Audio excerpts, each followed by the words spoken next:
Folks, I'm going to call this meeting to order. It is now 8:20, and we are here to discuss the budget for 2026. Scott? So this is the FY 2026 budget review. Christine was pointing out that this is her 19th budget of the town. This is only my 8th. What I wanted to read into the record, which is what I've been doing the last number of years, is a short memorandum to the select board members. And that the United States average annual inflation rates have risen over the past few years, starting in 2021 at 4.7%. In 2022, the inflation rate was at 8%. In 2023 began going back down to 4.1%. And this year it's hovering around 3.5%. I looked at the US inflation calculator, which I find interesting sometimes, and it shows a product that was purchased in 2017 for $1. That would have been the year you hired me. That product now costs about $1.29, or almost 30% increase as the cumulative rate of inflation. If purchased in 2022 for $1, that same product now costs $1.16, or over 16% as a cumulative rate of inflation. So core prices, these are all items less food and energy, remain high. As a result, I'm once again recommending an average 5% increase in pay rates to support employees and their families, and sustained with sustaining or rising costs for food, shelter, mortgage, and transportation, as well as keeping pace with job competitors and retention of personnel. You will find in your packet about 12 items: wages, capital, general, highway, cemetery, library, fire department capital, police department capital, highway capital, sewer, water, and sewer capital. In FY24, our increase in healthcare costs placed this category for healthcare at the 2022 or 2023 budget level. Had we kept our previous plan, that was the platinum plan with Blue Cross Blue Shield. You can see that moving to the Blue Edge Health Plan was an initial cost savings. However, this year we're estimating an increase of 27% due to rising costs and additional participants that we added to the plan. This plan affords an opportunity to receive a credit back on healthcare costs based on overall employee health. In addition, Vermont League of Cities and Towns insurance costs for liability, property, and auto is increasing 9%. The general fund surpluses have been declining. In FY23, we had a surplus of $500,000. In FY24, it was $428,000. In FY25, it was $250,000. These are declining, with the proposed FY26 returning an $80,000 surplus to taxpayers. Highway fund surpluses typically have not fluctuated as much, from $114,000 to $130,000, but this year we're only seeing a $15,000 surplus. Our finance officer reviewed the budgets over the past 5 years to compare budget increases. And in FY21, the increase was barely 0.5%. In FY22, the increase budget overall was 2.75%. FY24, a little over 8%. FY24, we were flat again with 0.12%. And in FY25, it was a little under 10%. In FY26, it is a little over 10%. You can see for the 3 years over the past 6, we're able to stay under a 3% increase. And in 2 of those years, the budget remained relatively flat. In FY23, the main increase reflects the new public safety facility bond. The last 2 years have seen increases in capital funds related to equipment purchases, anticipated work to be done, rising material costs, payroll, and healthcare. And I will ask Christine to begin walking us through the budget as you have in front of us, starting with payroll. Before we do that, Scott, Yes. I'm a little concerned about the 5% wage increase this Yes. year and the past year. I don't believe the taxpayers have seen the increase in their wages of a similar proportion. For example, Social Security over the past 2 years has had a cost of living adjustment of 2.5%. So I'm a little concerned about a 10% increase over 2 years, especially with our budget surplus dwindling. Unless you have evidence that, the taxpayers are rolling in the money and can afford this increase. I don't think anybody likes to see the increases. I understand your position. Do you have a proposal? Well, I think we should follow what Social Security is doing, 2.5. I mean, since I've been here, I think I've always seen that we're on the lower end of averages and sometimes we're underpaying some of the positions. But right now, my purpose has been to try to maintain our personnel and try to have competitive wages. Some of them are a little bit under. That's not what you said in your memo, Scott. Well, that's part of it. I mean, that's always part of what we're trying to do is through retention. I mean, my memo speaks to retention to some degree. I'm willing to listen to 2.5% seems like a deep drastic change. It's what people who are on Social Security are getting. And I think we have a fair number of taxpayers that are on Social Security. I think previously they ended up with an 8 or 8.5% increase. Well, not in the last 2 years, Scott. They had an 8.7% in 23. And Well, in 23 we got a 4.5%.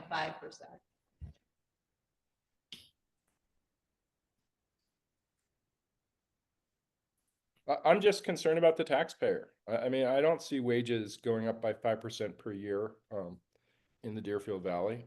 I mean, if you have some evidence that contradicts that, I'd be happy to look at it.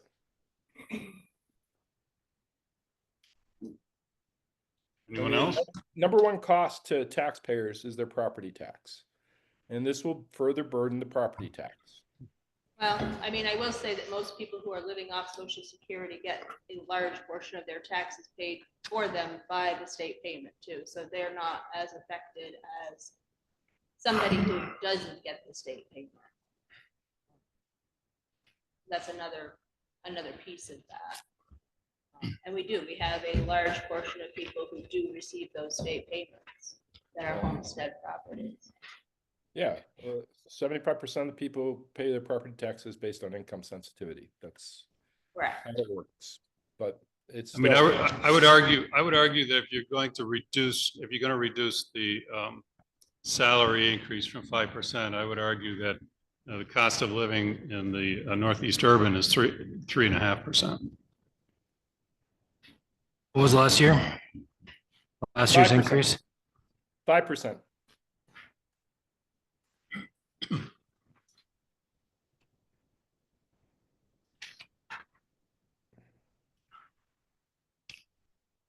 Well, I said in here Monday, where the town manager swore in a brand new officer, at least for us. He was already certified, which saved us a great deal of money, a lot of hassle. I think what happens, John, is that we may be trying to overcompensate to keep our certified people, our people with CDLs. I mean, there's all types of things going on today where so many of the towns are not able to maintain their staff because of the certifications. And the certifications they're worth money to us. We have some retirements coming up that I know, especially on the highway department, could happen at any of our departments here at this point. And to retain or attract somebody new, we want to show them that we're willing to pay them. I think that's one of the reasons for the 5%.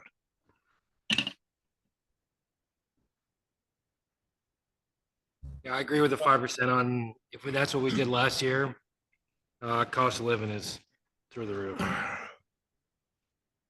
Well, it's still very difficult to find a place to live here in the community.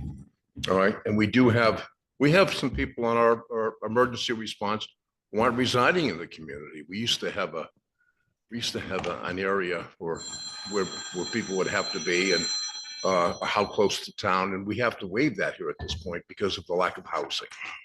So, anyway, I'm comfortable with the 5%. I'll defend the 5%.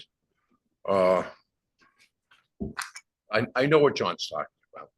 And see, is one that's on Social Security, John. I am raking in the cash right now. You cannot believe how good this is. That's though not the golden years. The golden years have turned to a very heavy rust years, but that's okay. The good thing is we don't have to last that long, do we? I'm a cheery guy today. Did I hear a doorbell just now? We don't have a There's a locked phone. door, do we? Okay, just checking. Somebody's- I think it is. On the phone? Somebody's phone now. All right. All right. John, if it's okay, can we have Christine start, please? Sure. Thank you. I mean, the first conversation obviously was the wages and the salary, so I think we've kind of covered that, so we'll just move on. The second page in the packet is the, kind of like the capital funds, gives you an idea of all of the capital funds and some of the miscellaneous funds and our debt load that we currently have, where the appropriations were last year for capital accounts, what the current balance was in November, and then what we're proposing for the coming year. This is just kind of an overview page, which we always find helpful for everybody, and then these appropriations will be in their appropriate budget sections as well, so we can talk about it there. And then we just jump right into the budget.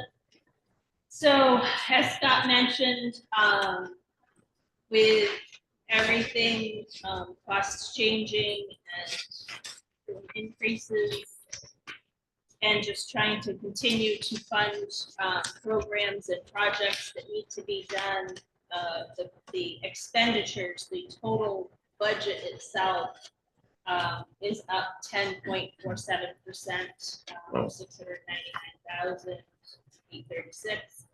Unfortunately, the revenues are way down this year. So when we start to look at the amount to be raised, we're looking at a 16% increase. Take into account those two pieces. The tax rate that I have estimated here is based on what our current grand list is. I did talk with Sarah, and she does say she's new, obviously. She's just finished her first year. But in trying to do like a quick calculation, she did think that we might actually see somewhat of an increase in our grand list again due to some of the new buildings that are being built around town. So that estimated tax rate obviously could change. So anyway, I guess we'll start with the town clerk. Want to come up and speak to your budget, Therese?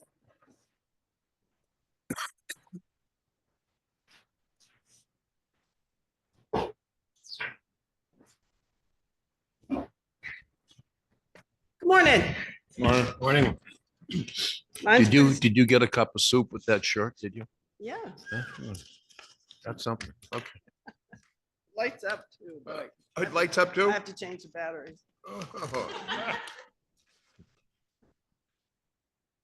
I didn't want to shock you too much this morning.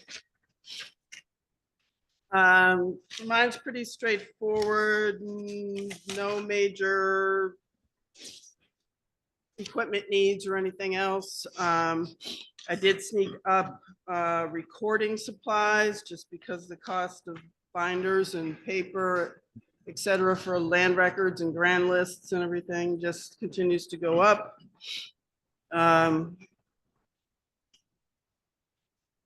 I snuck up my temp help a little bit because I think my math was wrong last year. Deb Boyd does about 13 hours a week working on cleanup through the land records, digital aspect, cleaning up any documents that aren't quite fully indexed and checking any images that are not good and clean and ready to go for anybody out there doing a title search. Obviously, we're coming off of a 4-election cycle, so this time around, it's just going to be town meeting to town meeting. So nothing dramatic as far as tabulators and election materials needed. Should be pretty much the normal. Gary Henry's already signed on to do our audio work for us, so we should be all set with that. So. Bruce, Questions? you've done a very nice job, by the way, okay? You can't keep saying that enough. Thank you. You've done a wonderful job. Appreciate it. Got you through the BCA already. What's that? So you got everyone through the BCA. Yeah. You're gonna Yeah, be canonized for that one, I will tell you. yeah, he kept us organized. The next section is the assessor's office. Do you want to, Louis here? Do you want to take Louis so we don't hold him up? You want to fuck Louis and talk about the library budget? Hello. Oh. I don't project my voice really well either, so. Good morning. Morning. Must be Penny Memorial Library.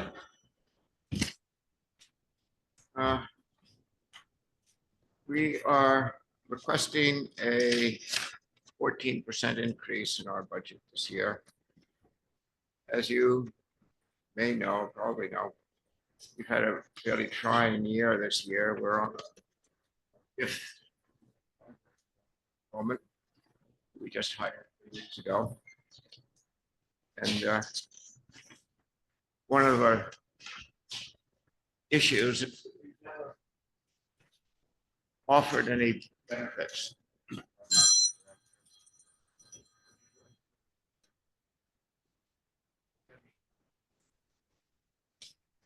This year we've instituted, or for next year, although as of now, we are offering benefits, which is bumping our budget by about $18,000.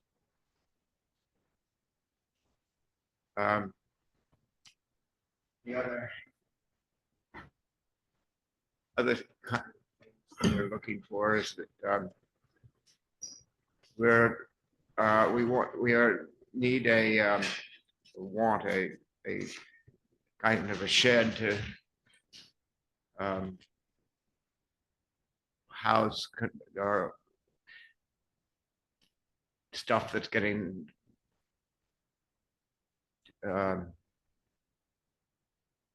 crowding out the library.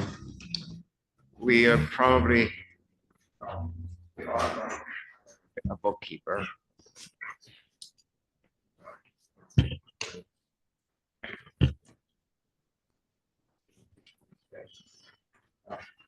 Bookkeeper's retiring. Looking to retire. Like to retire. And we're looking to develop our website. And we've increased our program budget because it's been very successful. And we need to fund it a little more.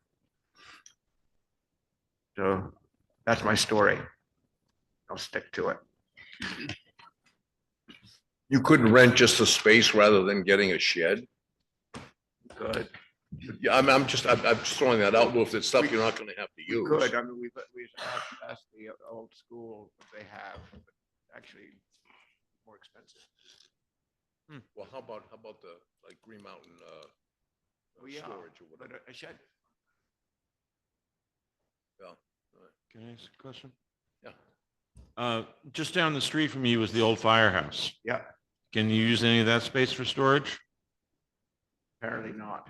Okay, My next question would be, with the health insurance increase that you've asked for, will that help retain the staff as the librarian position?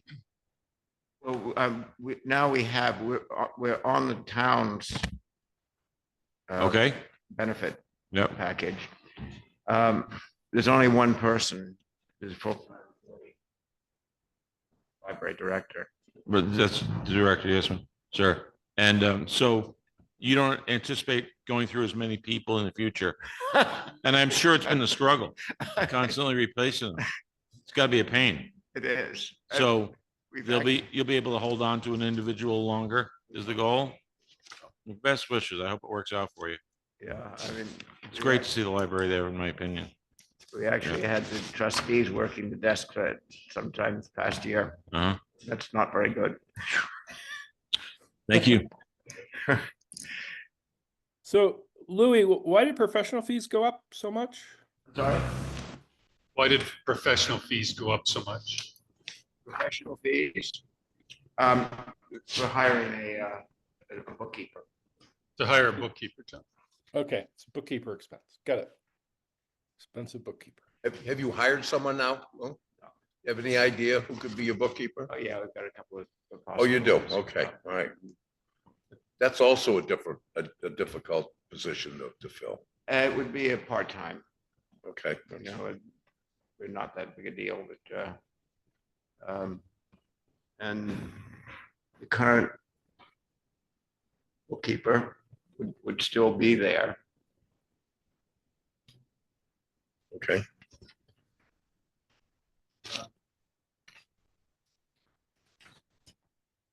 And the advertising budget, again, is up. Because we want to promote more aggressively the programs. Programs have been very successful, especially for what is called young adults. I'm not sure. Do we have any of those around? I Right here, haven't seen babe. a lot. Pardon me? Huh? Young adult, right here. Well, I'm thinking this is a young adult. I don't know if I'm considered that anymore. From It's like teenage, early 20. from where I sit, you're a young adult. Where Not so much. everybody's dreaming here at this point. This all started because, you know, we're allowed to sell edibles now here in town. So Well, everybody's kind of resetting the clock here. I don't know what happened to the old, good old Yeah. kids. Can I ask one question on the repair and maintenance? Last year's was 1,500, actual came to 9,600, budget's back to 1,500. Most of that was, believe it or not, gardening. Well, there's one other thing would we do? Redo the front steps? No, that was a few years ago. Did any of it have to do with the changes inside, the renovations? I know that feeling. Trying to remember what it was for. What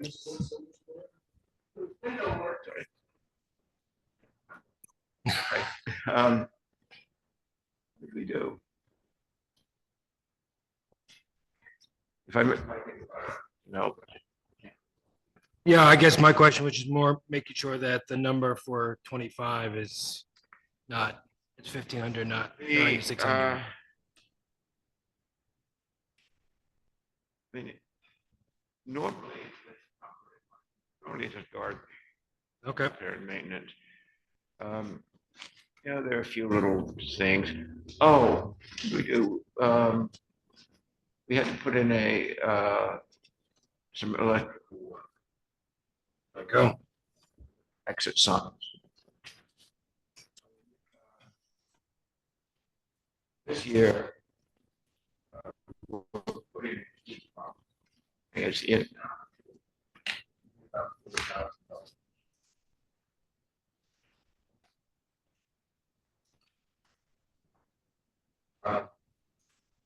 You're paying for some of that. The town gives us a $16,000 supplemental appropriation to the capital. Mhm. Something that, you own the building. So we charge you for improvements and whatnot. But it's also, I think we have a grant, we get a grant. I believe we have a grant for some of the upgrades and stuff Yeah. that we've been doing, yeah. Yeah, I haven't gotten that yet, but I've heard about it. Yeah, yeah, A $10,000 one. Maybe. Maybe, okay. Carolyn was more into that than, Yeah. It was a $10,000 grant. Nice. Yeah, so typically the library pursues grants in addition to asking for allotments from the town, including the capital. Some of the capital did go for repairing those front steps a number of years ago And it really started with the roof. in the roof. That was the 10 big years thing. ago, that was the big one. Yeah. we just continue to- But it's a historic building and historic buildings are expensive. I mean, we.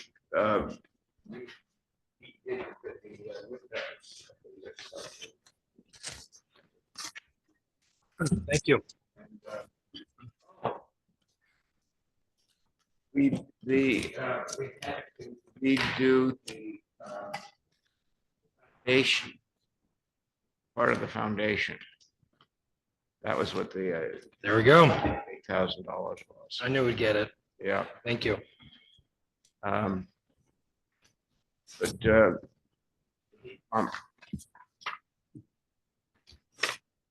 you are paying about 16 supplemental appropriation. Grant's paying $10,000. We had money left over from our renovation funds a couple of years ago. Okay.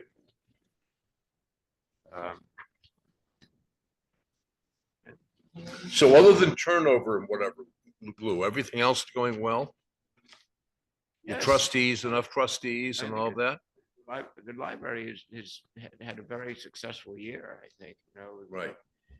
Um, So the new librarian, this one you won't chase out? Okay. Oh, I know. You know what? When Allison left, of course, I was pretty much stunned, but she did. She took the job up in Dover and I understand the reasons. But it's been not as stable as we've seen in the past few years, especially with that position. well, That's all. Allison was there for 10 years. Right. And I think it was time for her to move on. We had a young lady from Shaftesbury who was very good, loved her. But we didn't offer benefits. Shaftesbury with benefits, and she didn't have to travel. Right. The next fellow was his wife was moving here from Philadelphia. And he'd never had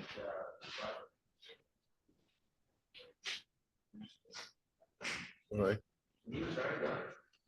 But he had applied for a job in Northfield Mount Hermon. And they declined him first, and then they called him back. The position is open, so he left. Yeah. And then we had a young lady from, I'm not sure where she was from, Connecticut, I think. She lasted 6 weeks. You guys run a tough place over there, I'll tell you. Well, she was coming from Saratoga. And she said, no, can't do Yeah. that. Right. So our current one. Okay. So hopefully she'll It's more local. be more local. Yeah. Who is the librarian? Her name right now, Yeah. her name is Amy Moreau. Oh, okay. All right.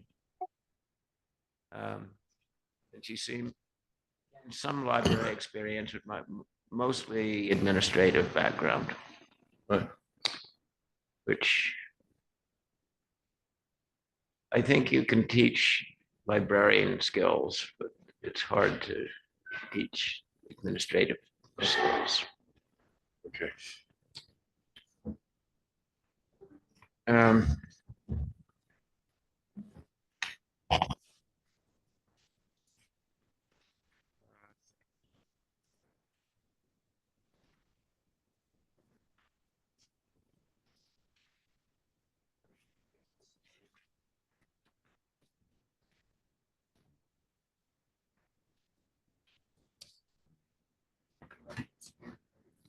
we think it's going down because of the heat pump.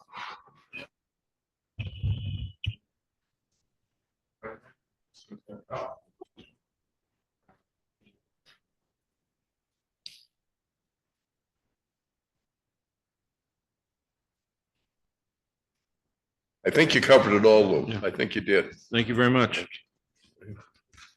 Thank you. I appreciate your taking me. Carolyn unfortunately had a prior commitment. Pickleball over budget meeting? Remember that for next year. Thank you. Thank you. Thank you, Louis. Bye, Lou.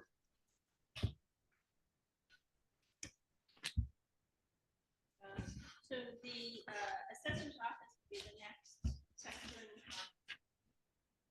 You're gonna have to take that microphone. Yeah.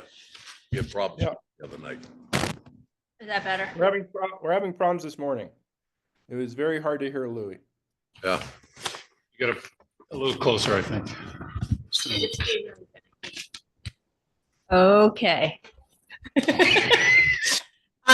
So on the assessor's office, we're not looking at a reappraisal, obviously, because we just did one. Right now, it looks like the state is hoping to move to a 6-year reappraisal schedule, so we'll see how that plays out over the next year or so. Well, just say that again. The state wants to do this again in 6 years? Correct. Really? From what I have been seeing, they have a committee that they started last year. And the thought process was to move to a 6-year cycle for reappraisals. They're not gonna, it didn't sound like they're gonna go by CLAs or CODs or any of that anymore. It's just gonna be every 6 years, every town. And there'll be, 1 year would be one group of towns, and then the next year would be a next, so that every 6 years, every town is redone. Didn't I'm Didn't I hearing, read recently where they're coming out with some recommendation for statewide reappraisal? Is yes, that where you're going? that's, so it originally, I don't think they've landed on how they're gonna do it. The last information that I saw, they were talking about having basically districts. That would be a group of towns, and there would be somebody, like a group in that district which would take care of making sure that the appraisals are done every 6 years. They may also be in charge of handling BCA, or taking over and doing what the BCA currently does. There's a lot of different pieces that I saw in there.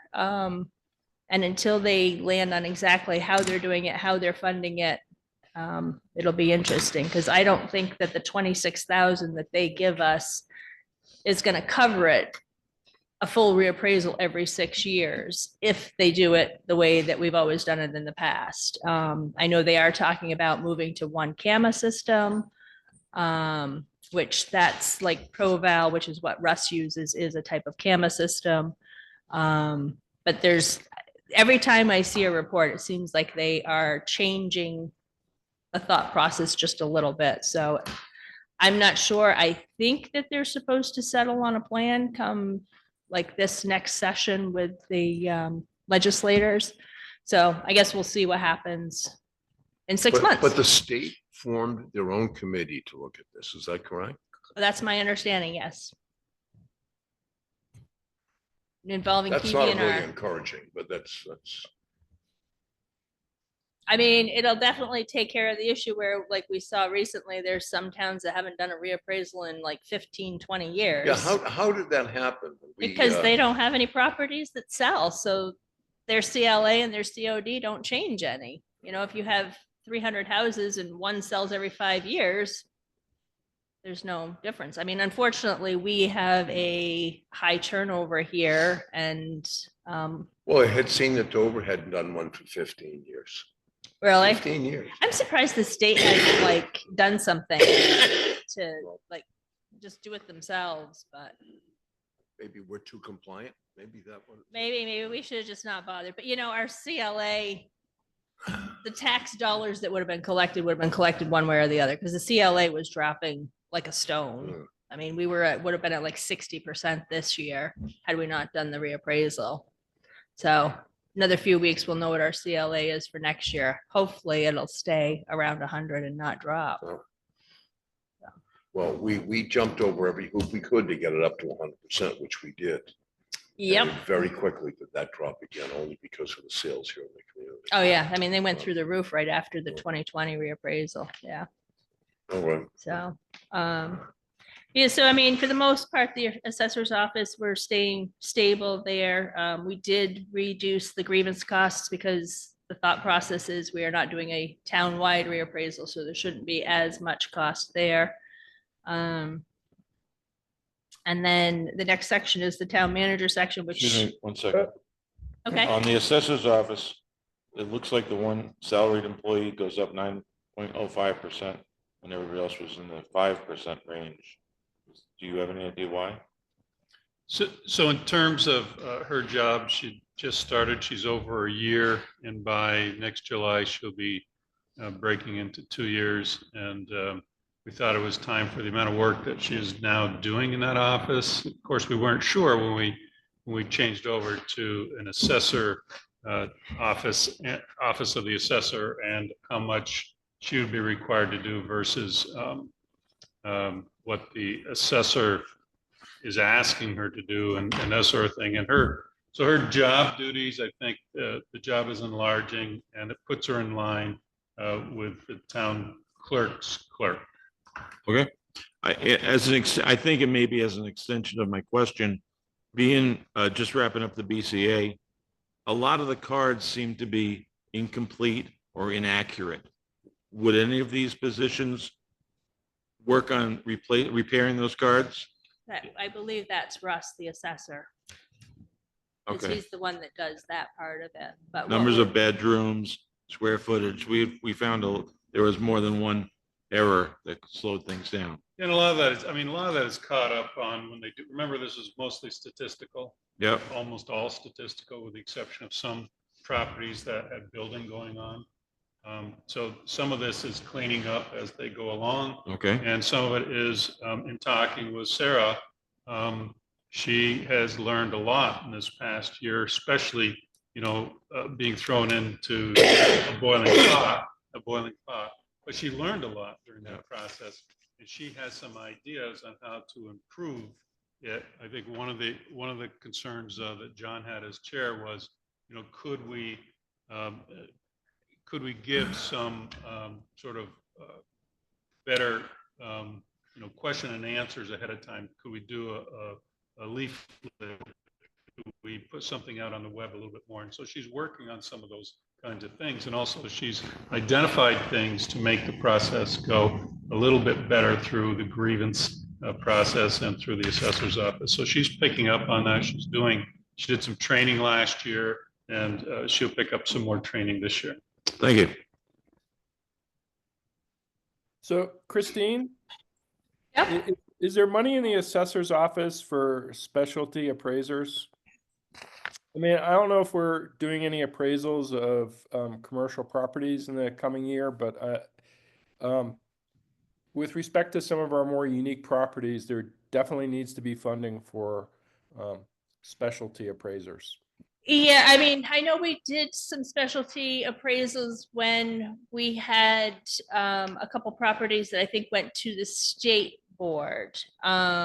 We don't have anything specifically in for those because it's really hard to know, one, what the cost would be, and two, if we're going to need to do them. I mean, obviously, if the state has us redo our reappraisal in 6 years and we have to do a whole different process, then we might need to think about it with that next reappraisal.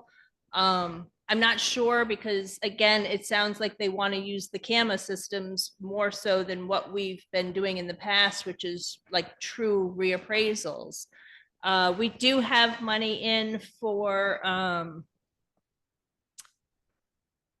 like I said, appraiser expenses, but then we also have in under the legal lines, there's I think a legal reappraisal, and that's kind of where we need that money for those state hearings that have to be done. But yeah, It's I mean, not I think just- the last one we did was like 20 or 30,000. It was a lot of money. I mean, the CAMA system may work for residential properties. I think on the BCA, we found it did not work so well for unique commercial properties. Right. And we have a lot of them. Yeah, we do.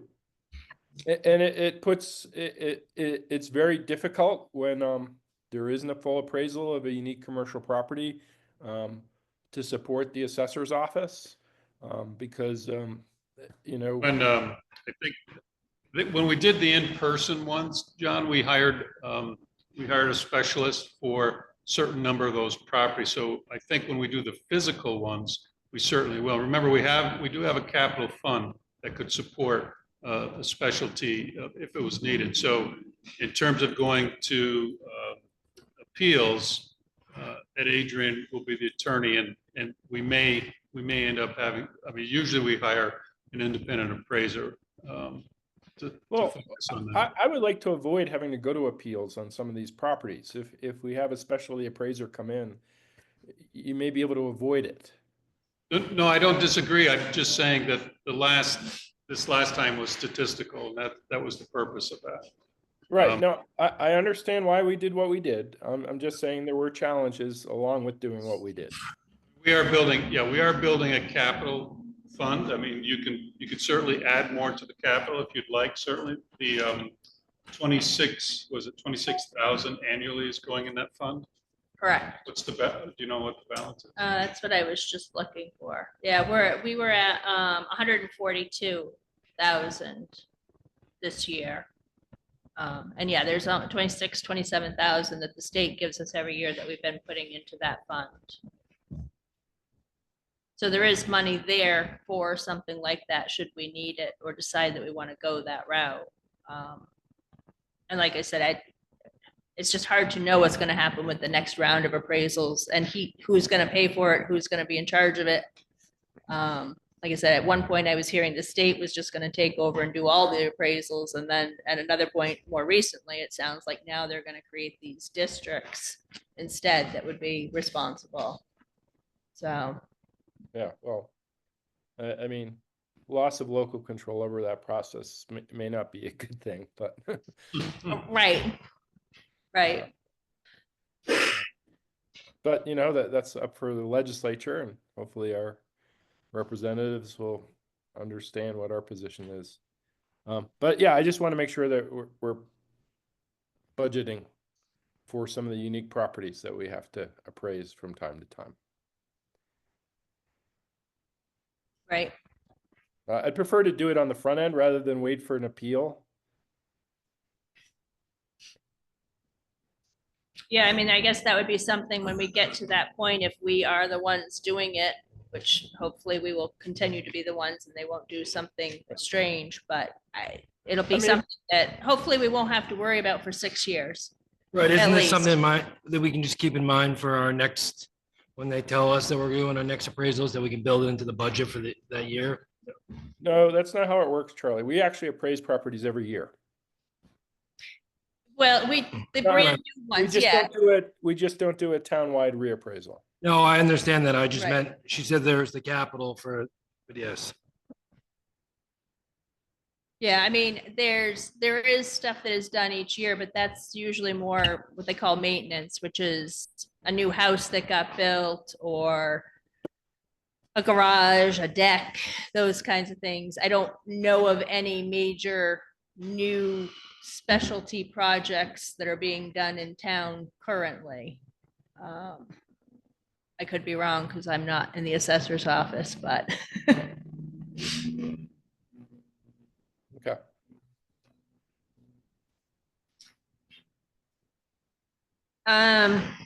So the town manager, I mean, most of the items in this category are salaries. There is the receptionist, admin assistant.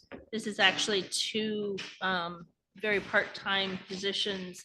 And it is, you'll see like there's a large increase there, but that is, we have a person that's working in the zoning office, working on the digitization or getting the files ready for digitization. And so it's actually including her hours into this budget this year and hoping that she'll be able to get that work done so that we can get all of the zoning files digitized, hopefully within, I think, the next 12 to 18 months. Excuse me, which line are you on? Are you on 40? Line 45, Okay. very last one there. So that's why that one is way higher than the rest. And finances. Expires. Finances included. Yeah, and that one's always been there. She's always had a few hours that she comes in every week to help out with stuff. Can I ask about line 48? So budget was 8640 last year. This year is 82,000. Yep, so we had talked with the board last year because we have Tim, Vermont Geeks. I don't know if you know him, who helps us out with stuff, but there's a lot of things that we don't know. And the way that we have been dealing with stuff had been reactionary. If one of us heard that, hey, we should be doing this, or we should have that software, or maybe we should upgrade, we would always say, hey, Tim, what do you think? And he'd be like, oh yeah, that's a good idea. So there's a group that we have spoken with that is more proactive. They're more, here's what you need to do. This is where you've got your holes in your system. These are softwares you should have, or these are upgrades that you should do. Just a way to try and protect us more. There's been a lot of issues with places that are getting hacked and having ransomware. And unfortunately, municipalities are ones that are targeted. So it's just an IT security compliance company We intend to have a contract with them. to get away from that DRB when we got bombed last year. Well, that may or may not help. We've made an adjustment. That's why you have to register now for Zoom. We made an adjustment. But it's things like that, that until it happens, you don't know what to do. Yeah. And that's what we're trying to avoid is having to react to something instead of being able to be proactive. Great, thank you. Excuse me, to extend that a little further, will this be an annual expense, you think? Yes, $82,000 or something like that every single year? yes. Yeah, it's an ongoing monthly fee, basically, is what it is with the group. It's cybersecurity. So this is a group that Vermont League of Cities and Towns, one I'm familiar with from my previous employment, but also this is one that Vermont League of Cities and Towns as the insurer has also contracted with. So one of the things that we have gone through a few years now, and I expect it to come back around, is that you have to make out this questionnaire now to determine whether or not they're going to continue to insure us through, I think it's a third-party insurer that's contracting with leagues. And we probably don't meet those standards based on a lot of the boxes that we had to leave empty and whatnot. We still have some insurance on it, but our concern is whether or not the insurance will hold up if we don't do something more like what the leagues is doing. Along those same lines, does this cover all the computers in the whole organization? The fire department, the police department, or is it just the town offices? No, this is the entire organization. They'll survey the entire organization. The police department is a bit unique, and that will require perhaps a little bit different approach, but they'll be included, yes. Thank you.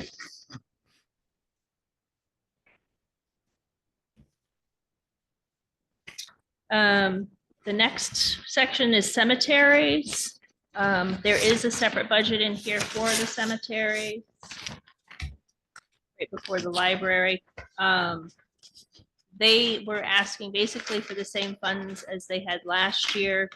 They have some projects that they are hoping to do. One of the biggest issues that they have is they have a lot of large maple trees in one of the cemeteries that are very old and decaying. So they need to take them down, and the cost for them is substantial. The other thing is they wanted to do some crack sealing on the old section of pavement on Riverview. And then they also want to put a sign on the Cutting Cemetery. The Cutting Cemetery actually does not have any sign currently, so they want to put one there. So those were the reasons that they're basically asking for the same funding as they have asked for in the past.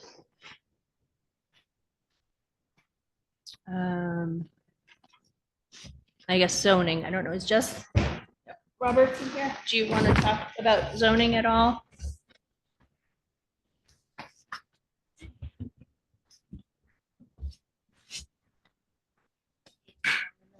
Yeah, cut out.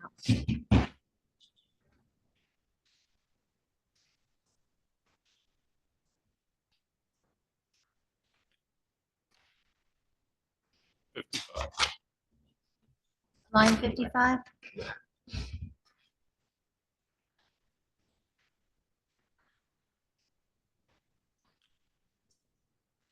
So we had, we're asking for an increase in 500 for training mileage, and this is primarily, I'm going for my AICP certification, which is going to be more training. That's a national certification for planning. So there's some cost involved in that. And Scott's agreed to pay for half of it, and I'm paying for the other half. But also there's a lot more mileage. My permits are normally 75 to 100 a year. I'm on like number 325 right now. So that's a lot. Every permit needs at least one site visit and sometimes more than one. And then I'm closing out the permits at like 18 months. It really depends on what it is. If it's a building permit, it might need more. If it's just a short-term rental, sometimes I just need to put a poster up or check that their parking is right or something like that. Everything else is just the same. We've got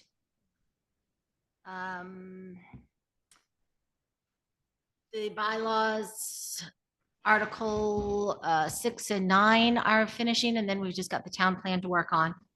I don't know where that's budgeted. Is that budgeted in this? Okay, yeah. Any questions on my zoning budget, though? Nope. Do you want to go over the planning commission? I also set those. Find where it is in here. Page All 5. right, line 219.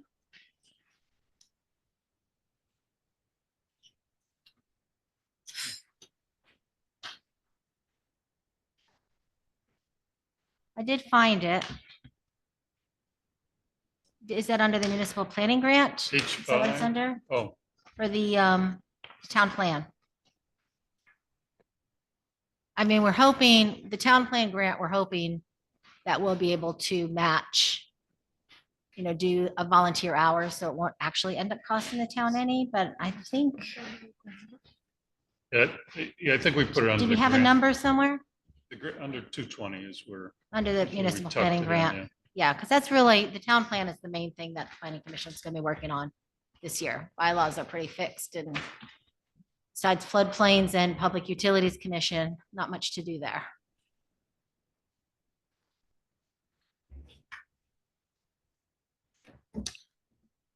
Wyndham Regional Dues is climbing on a regular basis here, though, isn't it? Yeah, I'm not sure what they use for their calculation. We haven't gotten anything from them as of yet, so the number that's there is just a guess. It's either population or grand list, isn't it? Yeah. It could be grand list, 'cause a lot of people love our grand list. Well, I think that's exactly what they do. It's when they distribute back to us, they use the population. Correct. Yeah, I love that. When they take it, it's the grand list when they give the population. All right. Thank you, Jessica. Jessica. Thank you.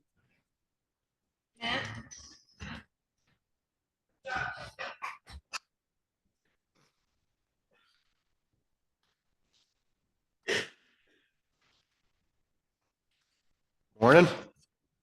Good are you? morning. Morning. Oh, well, got a pretty thick binder there. Whoever knew public safety was such a numbers game. The accountants. Yeah. 6,000.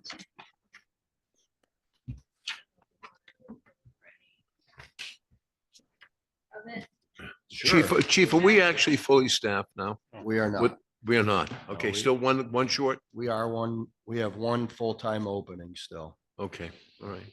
Is there an age limit? 66. John, don't laugh, John. We'll lose all that. I'm open to negotiate anything at this point, so. No, we do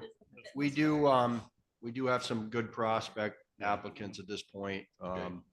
And we do have someone who is fully certified.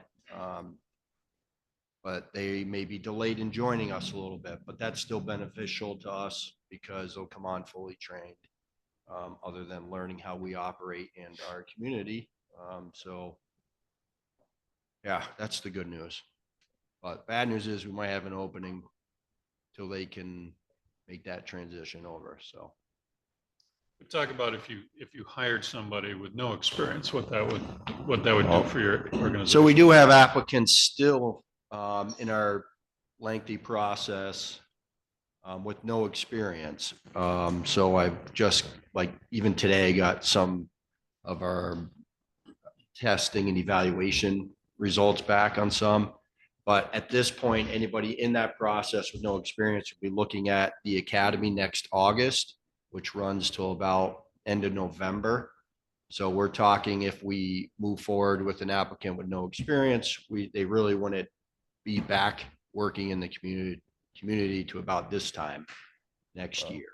And then they have about 3 years of on the road learning still. So while we may have to carry an opening for a little bit longer in order to get somebody pre-certified, it saves us a considerable amount of training time, testing time, and all the costs associated with the significant psychological testing, evaluations, et cetera, that we have to pay. So that's where we're at on our opening still. I would like to speak to the wages a little bit, if I may. I didn't want to interject earlier. But one of the things that we look at and we constantly talk about here at the end of the year when we do salaries is the cost of living. Most places provide a cost of living allowance and a step or an increase in pay. So we are lucky at this point, and I'm speaking to the police department, is that we are still not a unionized agency. Those contracts are built in with step increases and cost of living allowances and are a consistent struggle for towns to maintain. Currently, our starting wage with no experience is $58,240 at Wilmington PD. Most state agencies in a law enforcement position, which are the drivers for the applicant market in Vermont, are $71,000. And based on those unionized positions with the state, after a year, a police officer in a state position in Vermont usually is somewhere around $77,000. So that's our competition. Average home price for a house in Wilmington this summer, I believe, was $749,000 at one point for properties that are out for sale. I don't see a lot of public servants moving to Wilmington being able to afford it here. I think the median price is in the mid 500s. Yeah, I think when you factor in condos and other ones, yeah. So there is a challenge, and even in Southern Vermont, the competition with applicants that I've had, our starting wage versus what they can afford to purchase here. has been a real struggle, and we've lost applicants to other areas. One area starting wage is pretty comparable. There's 61,000 down here in Southern Vermont to us, but their, average price for a home at the time for sale was just under 400,000. So, I mean, that applicant had to move on to a different community. So that's the struggle there with the pay rates. We want to be competitive, but we also recognize that, we have a wide band range of taxpayers in our town here. And obviously some feel that impact a lot differently than others. But you could see the change in Wilmington. I mean, I think we're well over 60% second homes.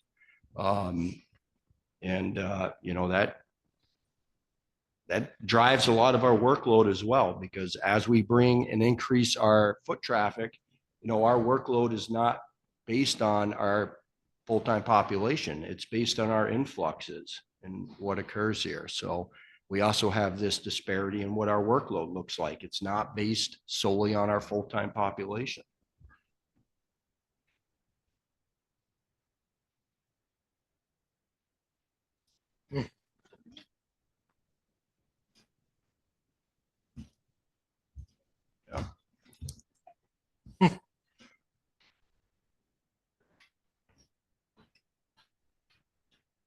Yeah, I think the only thing that I was gonna mention was that we do have the SRO that we are sharing with the school, and then we did get the COPS grant. So those are two lines or two refunds of money for some of the officers that we have to help pay for their positions, which is good. Anything other than that, the budget's pretty much the same. What's the decrease on line 65, the dispatchers? So that was originally, we were anticipating the state pushing us to do more dispatching than we currently were. So in the current budget, we had 40 hours for each of the dispatchers, but that has not happened. So we're going back to what they're actually doing, which is 33 hours. Great. Have they backed off on that? I haven't heard anything. It has stabilized those conversations. Okay. So we don't foresee any more issues there for the short term, but they have done a study. They have come down and audited our dispatch. We expect another round of that. So the state is still trying to move to a regional dispatch type statewide. I'm not sure what that looks like yet. There was very threatening there a couple of years ago. Oh, I mean, they were right in our face. Right. And And they had an assessment they wanted us to pay for our evening dispatch costs. They wanted us to step up our capabilities in coverage hours, and that's where that funding had been entered. And we had not been spending it because we held it thinking that at any moment the state would flip a switch and we would be required to pick up additional dispatch hours. So, and it's been held in that line. And at this point, we don't see it on the horizon yet. And we don't know what the future of dispatch in Vermont looks like. We did also get a grant to apply towards our dispatch, which we have not accepted and we have not used yet because we need more of a plan from the state of Vermont first before we accept those funds.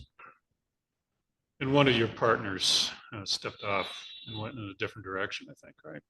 Is that Winhall or? Well, when this was on the horizon, we started to negotiate with other agencies for a plan and dispatch. So we're not sure what the state is going to compel us to do in the future here. We'll talk a little bit about the dispatch salaries. So yeah, our dispatchers do. So I in error probably refer to them as dispatchers because they do all our clerical work. And significantly, while we were down 2 officers, 2 full-time positions, we had a part-time officer out maternity leave. We had taken on the SRO position. So we had a lot of workload, and a lot of that clerical work that the officers typically do, we will task back to our dispatchers. And that frees up the officers to respond to calls more, makes us a little more efficient on the road. There has been a huge struggle getting and keeping dispatchers, just like anybody else, but this again is another part of that employee market or applicant market where it's driven by the state. The state had a shortage of dispatchers and that drove pay rates up. It drove, significant shortage and help in that field too. So, we have noted one dispatcher who has had a significant increase in tasking at an 8% increase instead of the 5%. That dispatcher has also been tasked with handling our evidence management. So that is a significant task normally assigned to our detective. So until we train somebody back up and get somebody back into a detective position, that dispatcher has taken on that responsibility as well.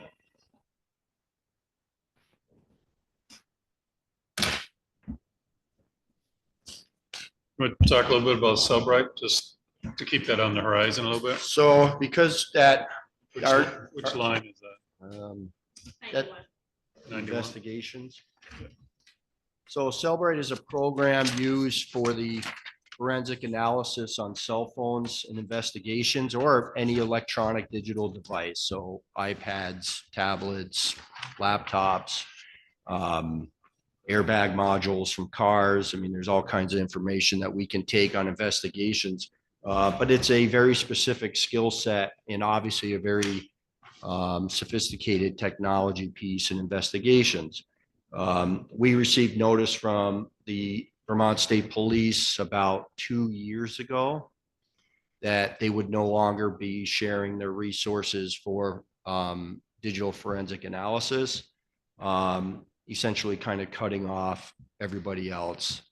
So we worked in agreement with Brattleboro Police Department where they would purchase one system that works on one type and one series of phones significantly better than the other. We purchased the other system and we would share that resource back and forth. Our detective got trained and certified, lengthy, costly process. We subsequently, unfortunately, one of our vacancies was because our detective left. So that's a significant $14,000 a year for that piece of equipment and that technology, the licensing. So right at this point, we cannot reassign somebody to that. So it doesn't do us any good to keep that in the funding line if we're not going to be able to use it this year. My goal is once we get somebody trained back up and we fill the vacancy, we will get that program going again. So that's why you see that reduction there. I got a question about that process, if you don't mind. When training somebody and for whatever reason they move on to another position, is there a method where a contract could work if we put somebody through training of $5,000 or whatever, they'll guarantee to stay for 5 years or something so that the town is not funding an employment opportunity down the road for somebody else? You follow me? I absolutely do. That is a conversation myself and the town manager have had. I think it's complicated. There's employment law involved, et cetera, but it is a conversation we will continue to have to how we can, try and make sure that our return on investment that we make in people, because the more we train somebody, the more they're certified, the more marketable they become. But we also need that in our officers. We need that cross section of skills because we're not a big department. So everybody has to wear a number of different hats, right? So we make those investments in the officers, and unfortunately, the workplace attitude has changed. People don't stay as long as they used to. People are much more mobile in employment. So those are challenges we're facing, but I think that's a way to go. That's one of the reasons why, there is a focus on fully certified police officers. Now, we've been fortunate and we've attracted three fully certified police officers in the last number of years. And so they bring those skills with them. So I think there is sort of a cross-pollination between departments and whatnot, depending on where people want to be. Some people have moved for love. Some people have moved because they would rather work in municipal government, municipal policing, and others, just want a change of scenery, I think. Thank you. Well, it's not just the moving either. I had the distinct pleasure of going up to the graduation at the police academy there a number of years ago. And just right in your face, other departments poaching the people that just graduated. I mean, they weren't even hiding it. In fact, I had Doug Allen come up to me and say, I'm going to talk to your people. And Doug and I had some words. Okay, now Doug retired, so he's chief of Colchester. But they could offer a heck of a lot more. And that was the problem. That was a huge issue at that point. Jeff Barton was there also, by the way. So the two of them were just working the crowd. Anyway, I just thought that because it was just blatant. Yeah, Blatant poaching. it's still at a critical stage in Vermont. I mean, staffing for police agencies across the state is a major challenge.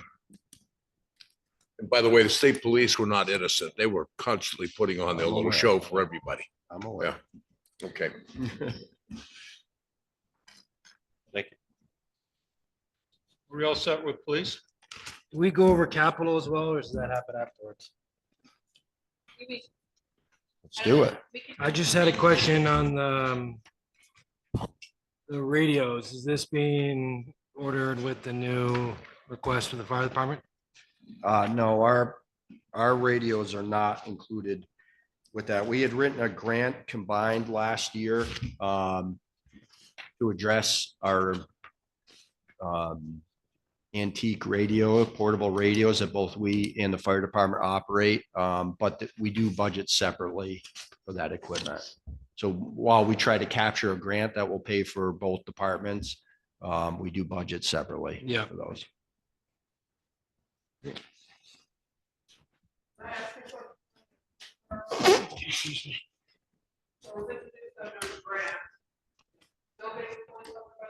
I can't hear the question. Can you repeat the question? So, sure, or Therese can if she likes. I'm just asking on the SRO piece, which was introduced under a grant, and whether it's still being fully covered under a grant, or is the town now on the hook for dollars and cents to keep it? So when it was introduced, there was no promise of the grant. We had mentioned that we were applying for the grant, but there was no guarantee. I was very clear with the Whitingham Select Board, the Wilmington Select Board, the school board, and the schools about that. We did receive the federal grant that offset some costs. So this is part of the numbers game. I'm learning about public safety. So that is reflected in the revenue side on the police budget now. Now, from our salaries directly returning, there will be a portion of funding that will come back from the schools to offset costs on the SRO. And then there will be a portion of funding coming in from the grant to offset additional costs. It will not completely cover it. The numbers, I think it's about $45,000 a year returning on that grant. And the school portion is about 24,000. So we'll see $69,000 in revenue returning, which will directly offset the costs you see on the salary side. Police budget. So the balance would be what is what Therese asked for John. So Thank you, Tony.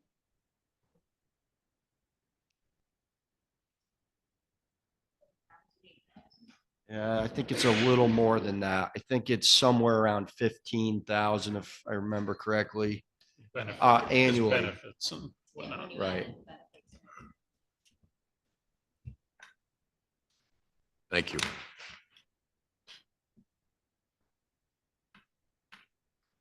Any other questions? Thank you, Matt. Thank you. Thank you.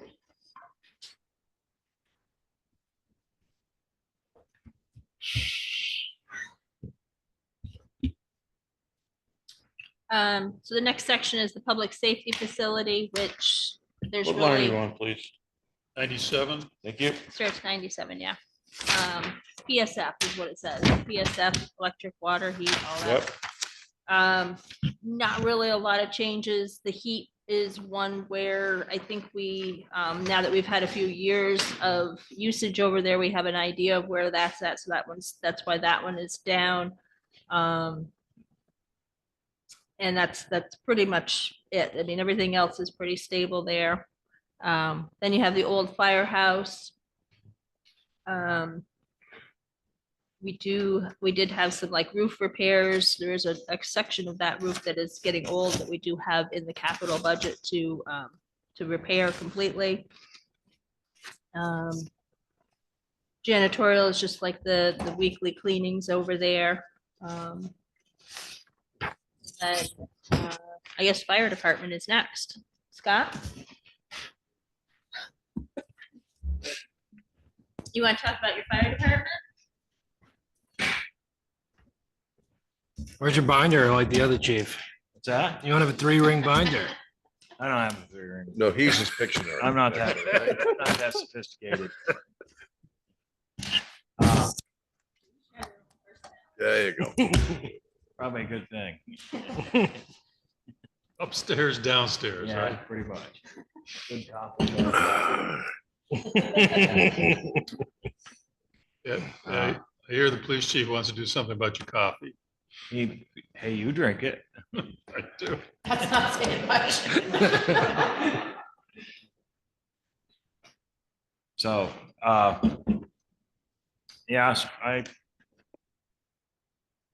added a few dollars to our radio maintenance. I went up $2,500 on that line. This was before we actually decided to buy the radios out of the equipment capital. Well, Captain Maynard came in and made a very good case for it. Yeah. And, but it doesn't, the radio maintenance doesn't just cover radios, it covers our pagers, which are aging, and everybody wears them all day long and they get battered and beat and they don't last very long. So what we do is we try to buy 3 or 4 or 5 pagers a year so we can start replacing these things. They're about $350 to $400 a piece per pager now. So I went up a little bit on that line. Truck maintenance, I went up on $1,700 on that for the simple fact that Dave Briggs will no longer be doing our maintenance. Really? Dave finally retired? Yeah. So we will be sending everything out. He was a deal. He was a It really was a good real deal. good deal. Yeah, he was. Good guy to have around.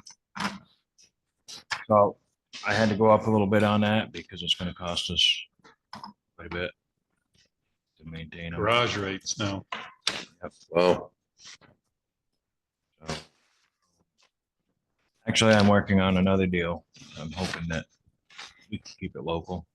So, just gonna find out what they're gonna charge us. What, to take Dave's place? Yeah. Out to Fuller's. So Craig said he would do the minor maintenance.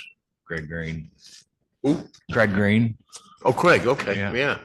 So Nice young guy, too. really good mechanic. He could be here till the turn of the century. Yeah, he could be. This is at Fuller's? Yeah. What you're saying? Yep. So I'm working on that right now. Oh, Let's see. We went up on the code compliance line. Of course, the federal government's working on making us go OSHA compliance.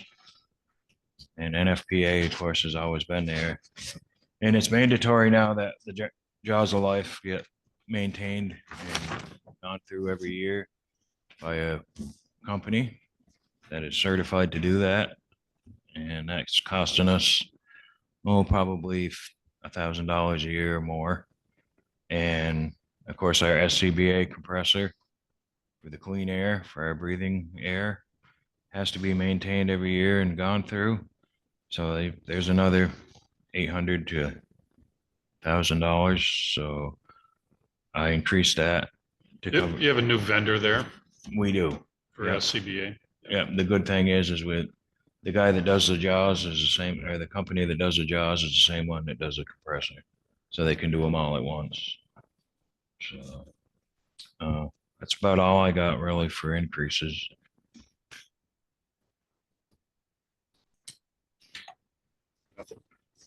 Hey, 136 got dispatching assessment to Searsburg. They pay that every year? They do. They do. Yeah. Okay. This is what we are charged. We're charged that. This is what we are charged. Okay.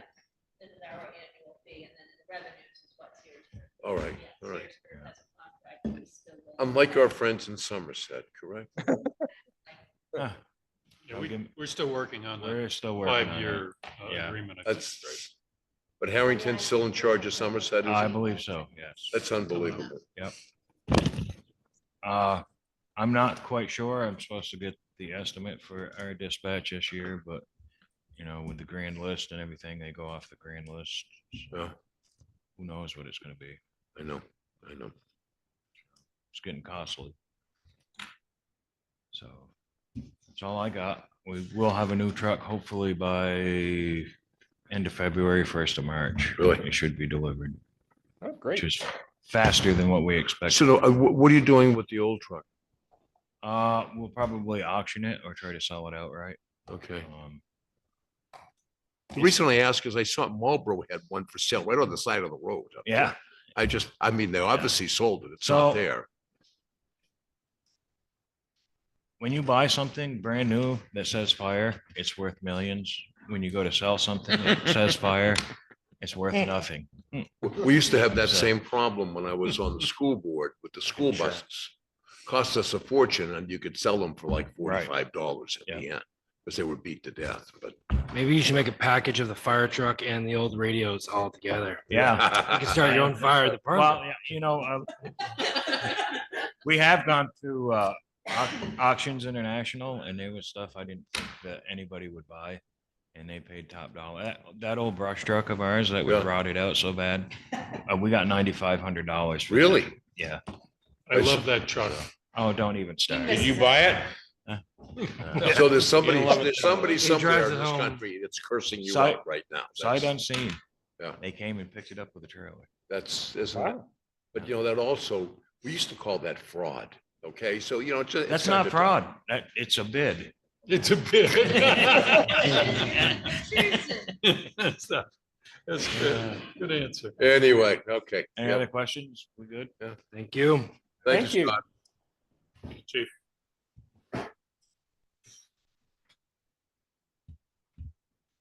So starting at line 141, Lake Sweet. Raponda Dam.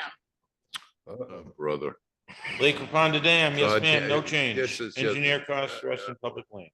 So, yeah, so this is the dam.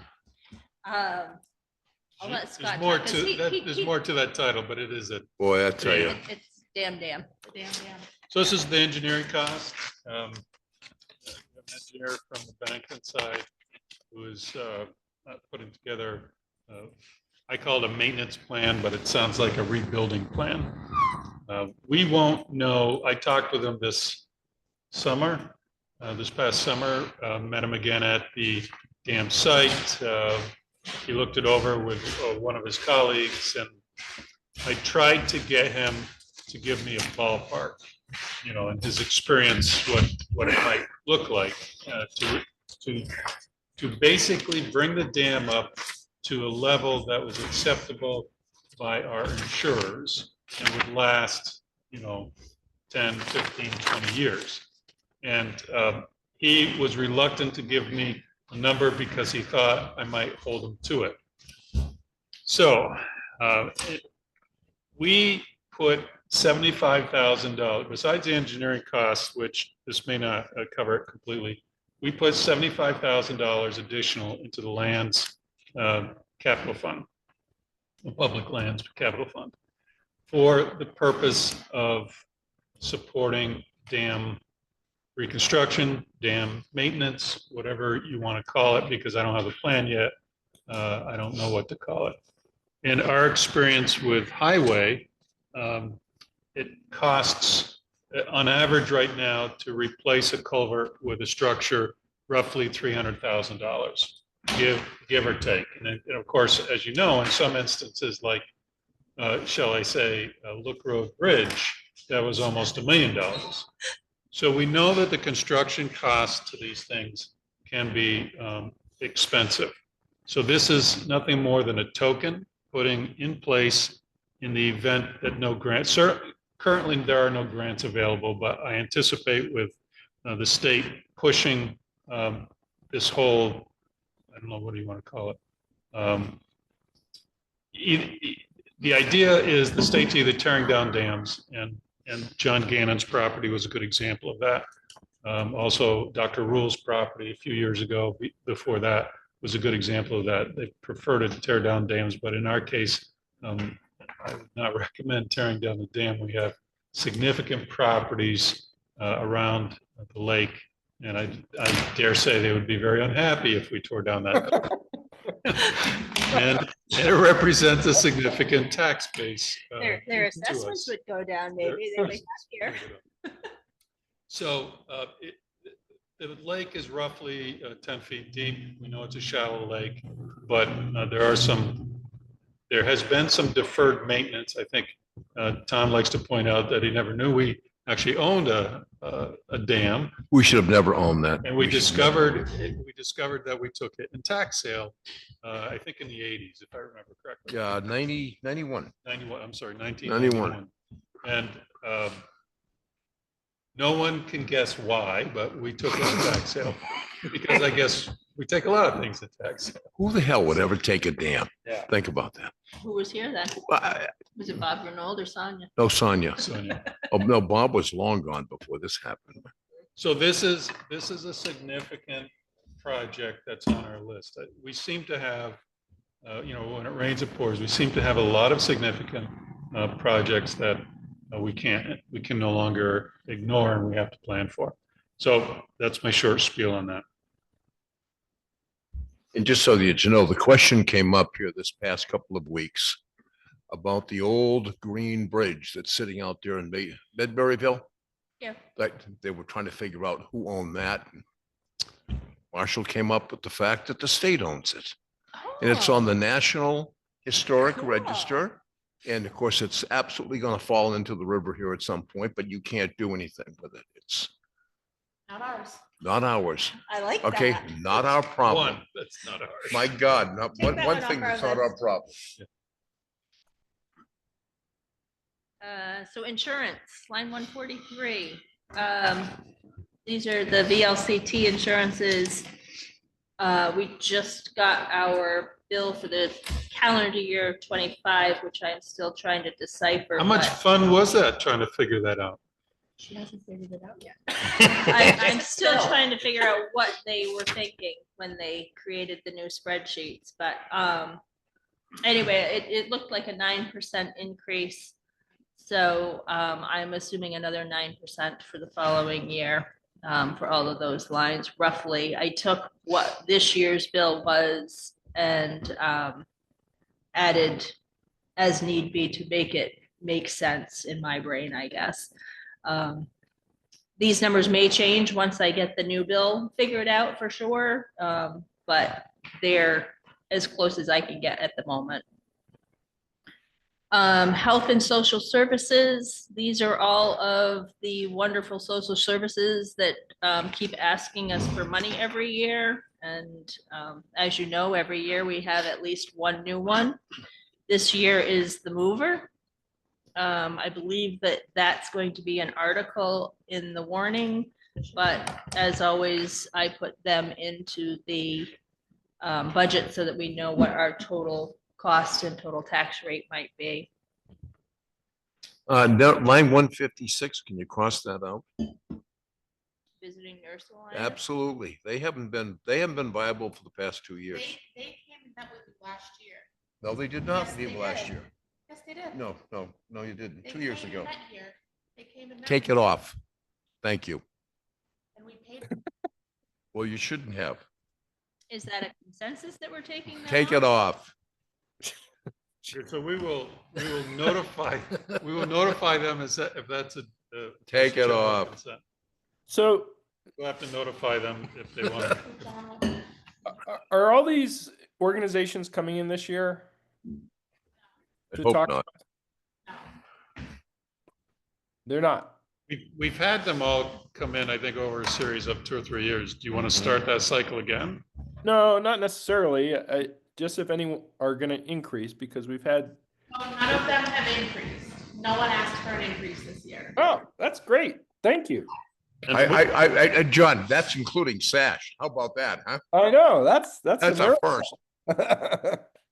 So Wings asked for the amount that they got increased at town meeting last year. But no one asked for an actual increase in their funding. Yeah, so Randy from the Mover was the only one we saw. Oh, that is wonderful news. First time I think that's ever happened. Yep.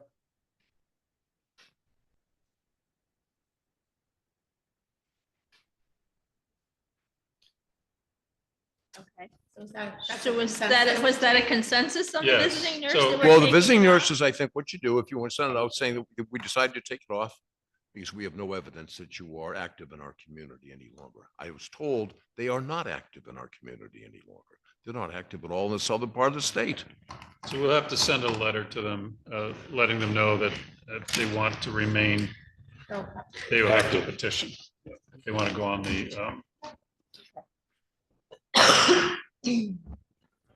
as an article.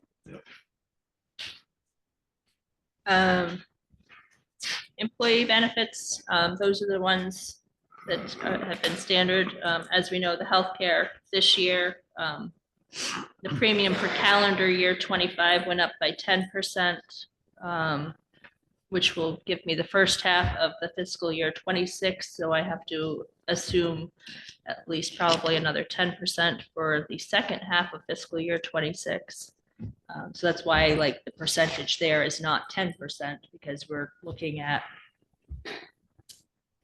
a split year, basically.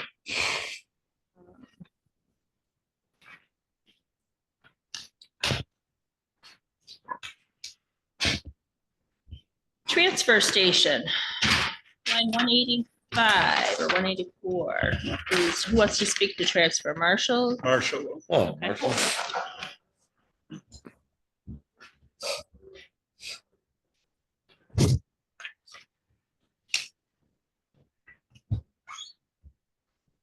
Hello, everybody. Hello. You have any questions on transfer station? It's very clean. I think John. It, is here, and I'm sure it looks very good. John- Thank you. We try. Why did the disposal and containers go up so much? We're using more of them or has there been an increase? in The price? biggest increase was the transportation of trucking them. We're using less of them, but the trucking went up that much. And so this is going, this year that we're currently in was the first year that we are now single stream, which lowered the amount of containers, but now we're getting a pretty good idea of how much we're using them still. I think that's as good as I can give for. We'll talk about Answer. some of the overall changes that have happened in the last year or so up there. Some of the efficiencies you've tried to build in and I think we did it last year, but, so we don't have the recycling all the containers up there, which I think everybody knew now, right? Went over that last year. So, everything goes in compactors, so we have less hauling. So hauling fees is what's gone up through the roof, and we have no choice about it. Unless we can find a new company, but Casella owns everything, so it's hard to find a new company. That's the biggest thing that I can say is that's what we did, and this is what people are using. Revenue don't offset it. but we are, when we did the numbers here, when we did budgets, we are collecting pretty good revenue, but there's still not enough. We're at least paying for the trash. We're just not paying. Do you for know the which hauling. line the revenue is on? I've been looking for it. Christine can tell you that. I don't understand this. Thank you. Okay.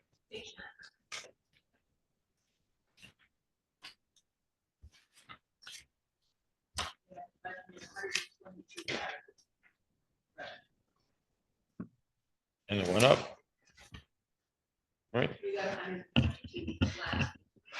What's the fees? So permits are $15 and $20, bags are $3 and $4. 15 and 20, what's that, resident, non-resident? Senior and non-senior. Can we do resident and non-resident? No. Come on.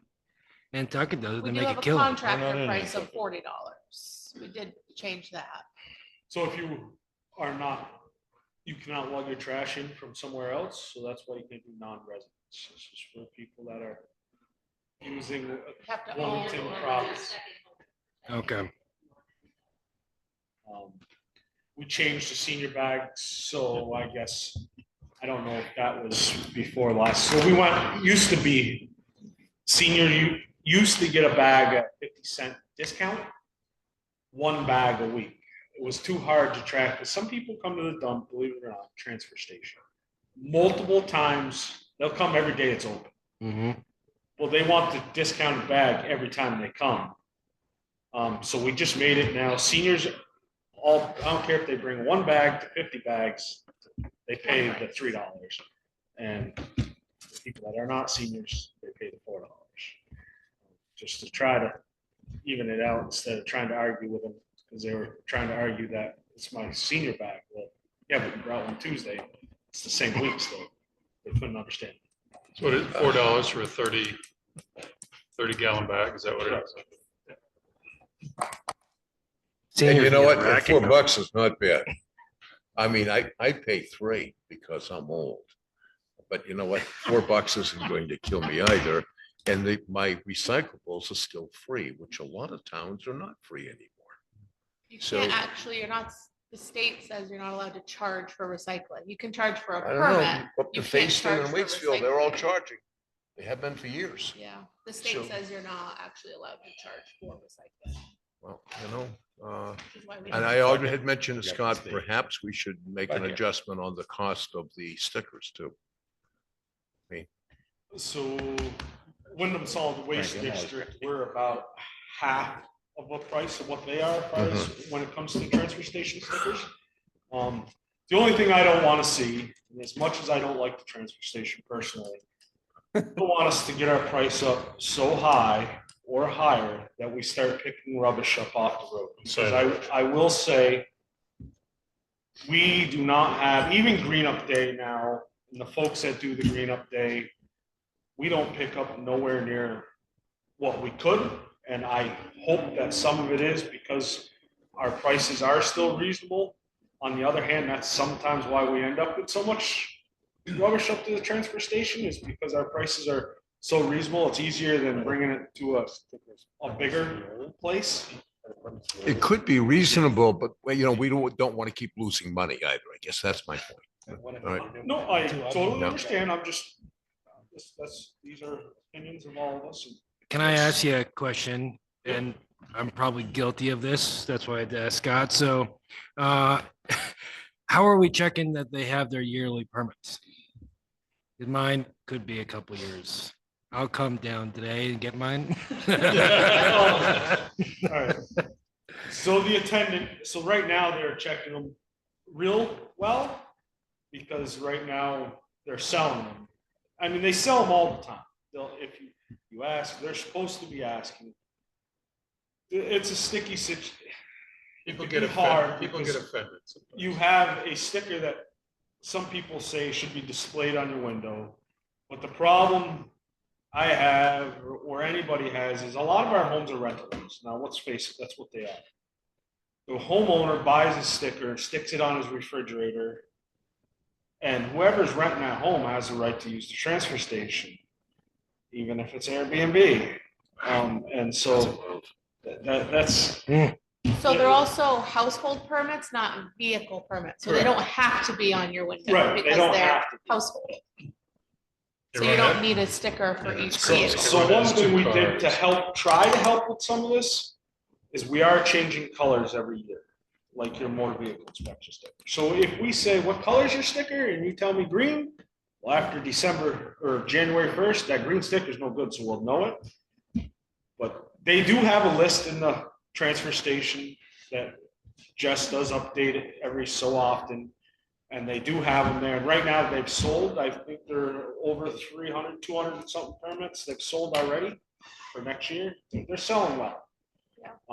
What's Dover? I'd love to know what color my Permit, sticker is. do we know? I don't know what color mine is, but I bought I think my it's new only one in 10. the 1st of December. I do it before the end. Bags are Mine free. could be yellow. How many years ago is that?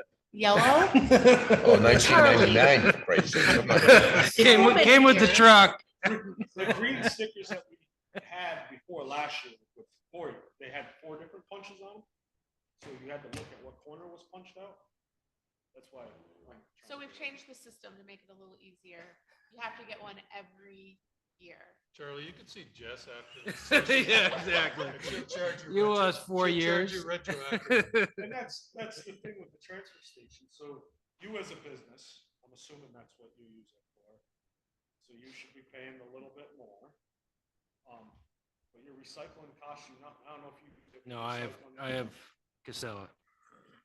I just bring it for junk. Yeah.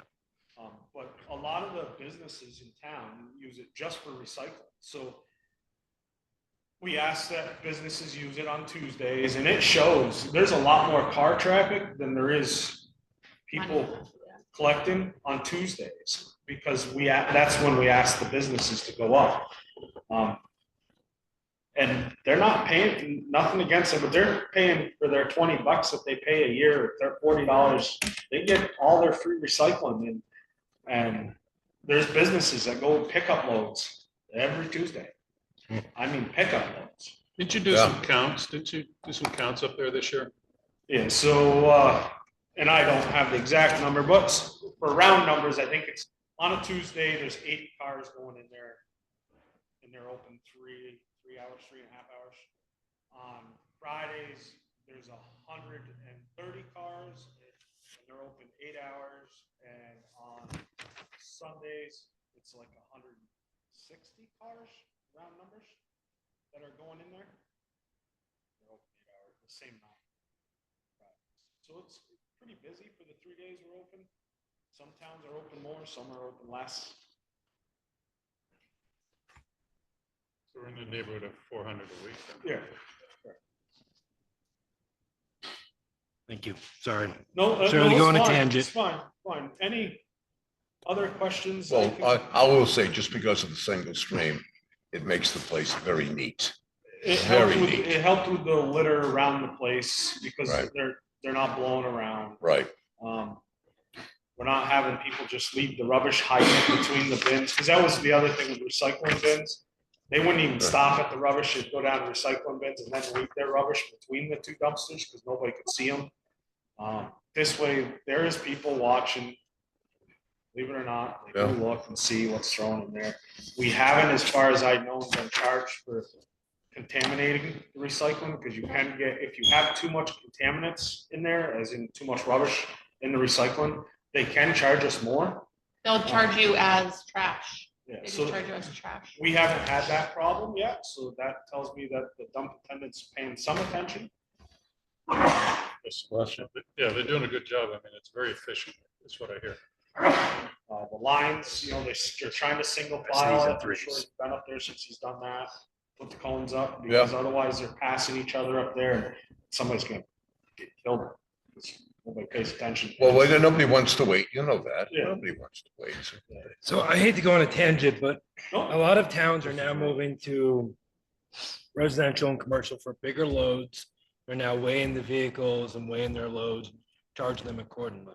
Have we ever looked at something like that? So there's a couple things they're doing, and that we have been talking about it, even for small people. So if you go to, I think it was Shasberry transfer station I went to, they're weighing everybody's rubbish. They have a small scale, you set your rubbish on top of, and they charge you by the pound. They don't care what it is. Yeah, they have like like 0 to 20, 21 to 30. Right. How many Price attend, range. how many attendants for that? They only have one. It's just, they're open more days, so you don't have the rushes.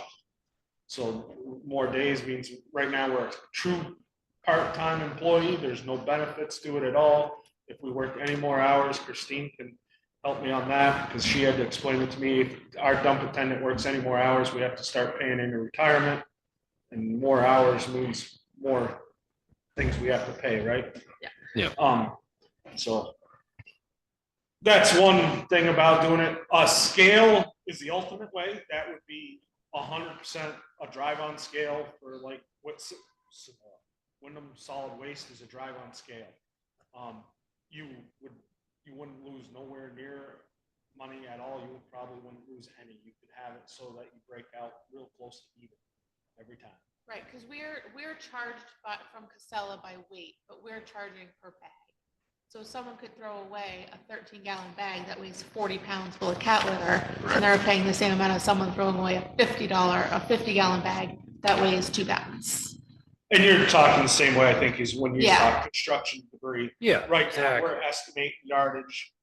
Right, What and we we're pay still by a charging. ton, so a yard of shingles versus a yard of paper is 2 different weights. Right. And you know that, and that's what's hard. I think our prices, our guys have been getting a little better about charging a little more for demo. But we are very cheap when it comes to demo. The people have told me that, the people that use it told me that, because they much rather go to Wilmington than to drive to Bradboro, because they're cheaper than if they drive to Bradboro. One way we kind of stop that is we don't allow them to dump in our dumpster no more. Because people are very lazy and they dump it on the ground and leave. And that makes a mess for us to pick up or the dump attendant to pick up. So by us not allowing people to come with dump trucks and dump into the dumpster, they won't come to us anymore because now they got to work. They don't like to work. And out in Bradford, you can still just dump. So that helped with some of that.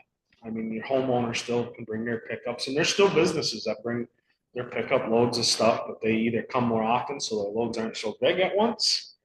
And by hand throwing them into the dumpsters, what we're finding is they fill the dumpster more, even though we have a machine up there to compact them. But because they're hand throwing them in, they throw the longer stuff the way the dumpster goes. So it's filling the dumpster more even. And so when we go to pack them, they don't really pack as much unless there's something bulky that breaks up and goes out. If you understand it. So is it worthwhile looking into this for a Scale? commercial scale? Like how much are we losing every year? in We've the talked transfer about it a station? few times. But I think he's talking more on a bigger scale. On the which- commercial side, like You you'll want see to the drive on scale. drive-on scale for when they're unloading their drywall from the back of their truck. So, How much are we so losing? I want to, it is stuff I want to look at. I want to talk to Wyndham Solid Waste because theirs is in the wide open too.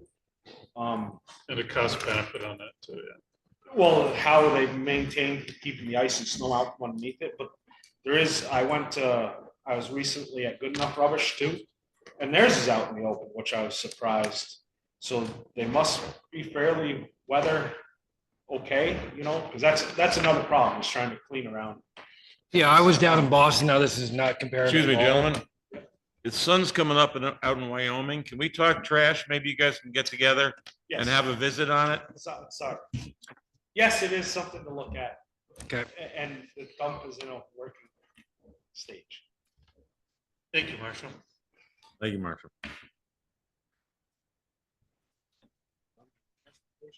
Next.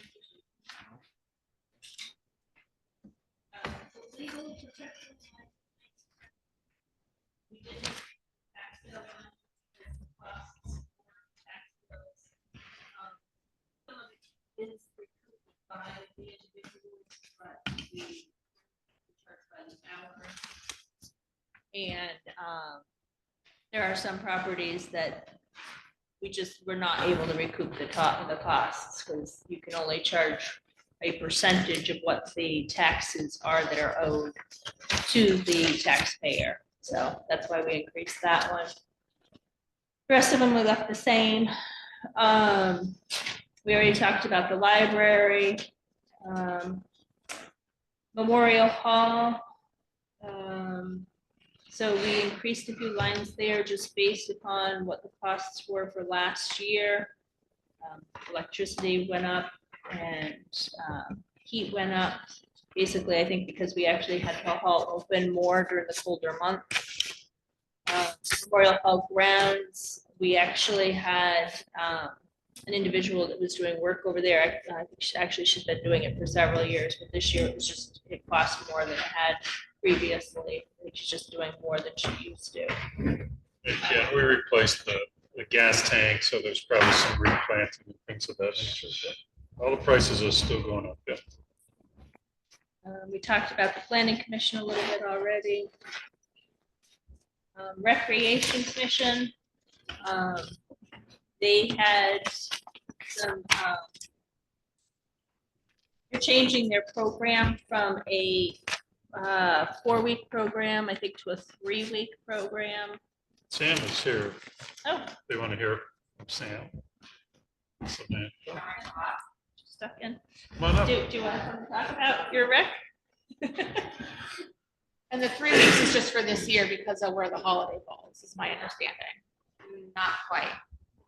We're switching to 3 weeks this year. Looking back several years, the first week, the attendance is so incredibly low. So we are trying the 3 weeks. In addition to the summer rec camp, we're also working incredibly hard on getting swimming lessons in our area, which we have not had for 30 years locally, is my understanding. So that's why we're switching to 3 years. Or excuse me, 3 weeks. I was gonna say. Camp is not lasting 3 years. That camp sounds like a sentence. Some parents would probably like that.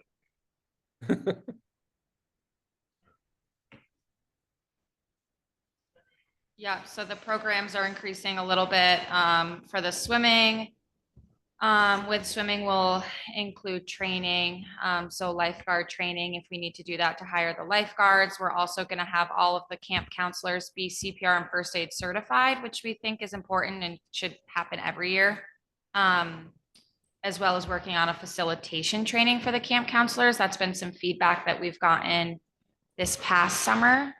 I think 2 years ago, they did it with a grant and it was incredibly successful with the camp counselors.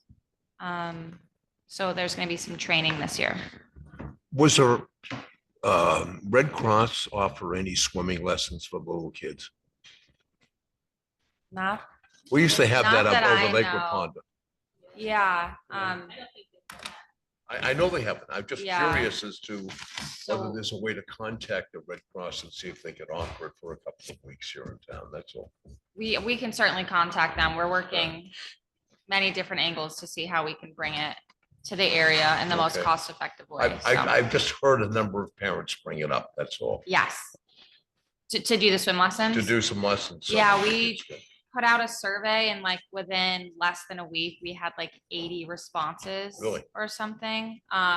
That parents are desperate to have affordable and accessible swimming lessons here Right.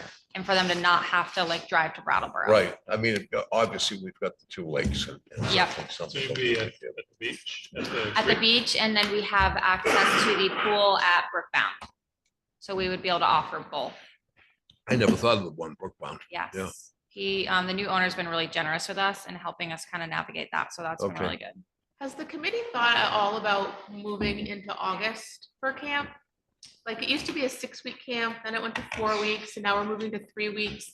But it's only like a third of the summer that there's now camp for that age kid. We haven't talked about August. We can certainly bring it up.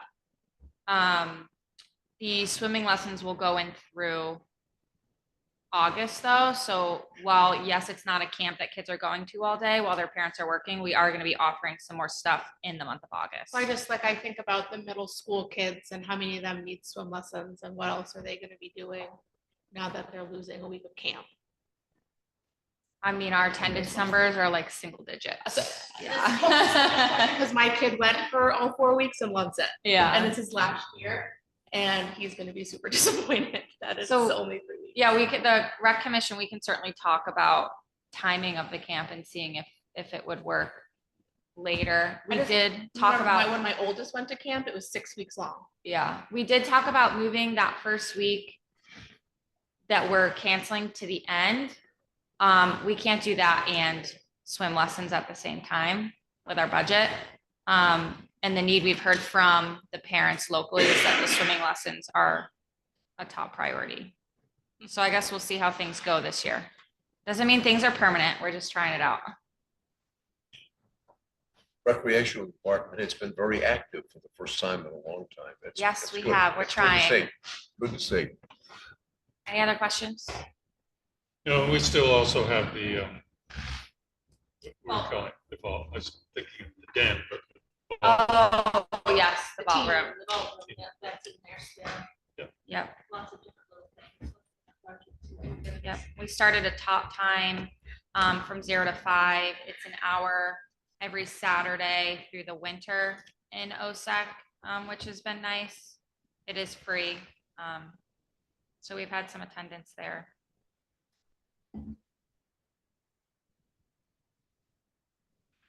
Thanks, Sam. Guys. Thank you, Sam. Thank you.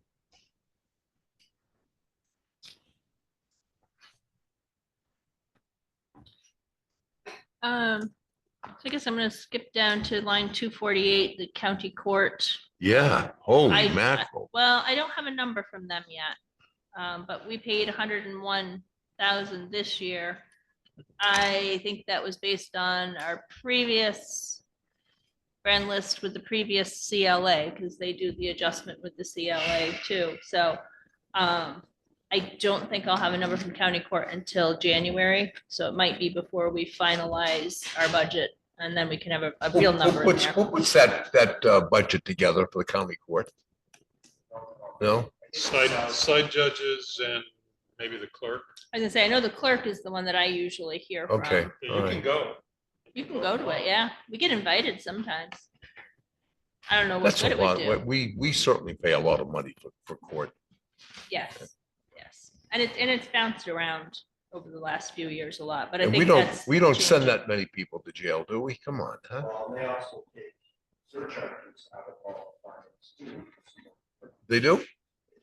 Surcharges from all the fines you said, Chief. Yeah, and remember, it goes to fund the sheriff's department as well. Was the sheriff's department back in the court? Anything urgent? Is the sheriff's department still back in the court? They do, okay. Yeah, so sheriff supplement security, but anyhow, they still get. All right, a all right. portion of these taxes. It's very expensive.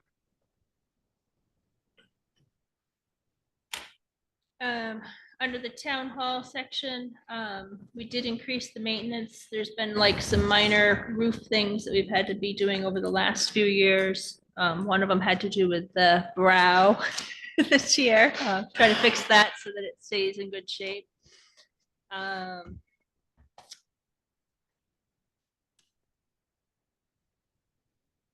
Town reports, we did bump the town reports up last year because we had to do a mailing for the bond vote for the Route 9 expansion.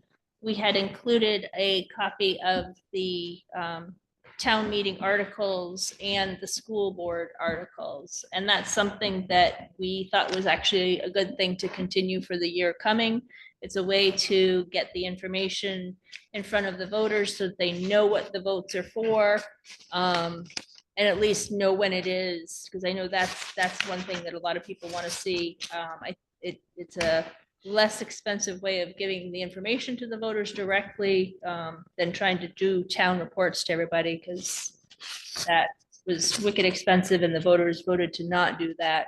I don't even know how many years ago, 10. 2014. Is it I was 14 gonna or say 10 13? years. Yeah, but they It was did my first year. vote it It out. was my Oh, yeah. first year, 2014, they voted Okay. it out. Yeah, and And it was, I mean, it was a good thing. We used to send it to everybody and we'd go up to We the, get hundreds and hundreds back. yeah, you go Yeah. up to the post office and everybody had a PO box, That's- threw it that- back into that's- the recycling. So that we'd was come the- back that with was the problem. buckets, and it But was yet, just but yet crazy. now we're being asked to do it again, and I just don't want to Yeah, spend that so kind of I money. think this is a reasonable, I mean, you just got the cost of printing 2 sheets of paper and stuffing it. I think there was 1,200 probably properties, 1,200 voters, registered voters or registered households for voting. And then the cost of the envelope and the stamp. So it wasn't a whole lot, and I think it's a good compromise, and we'll see if people like it going I think forward for this didn't we year. include the website where to find the town? Yeah, I think we had that on there as well. Okay, all right. Yeah.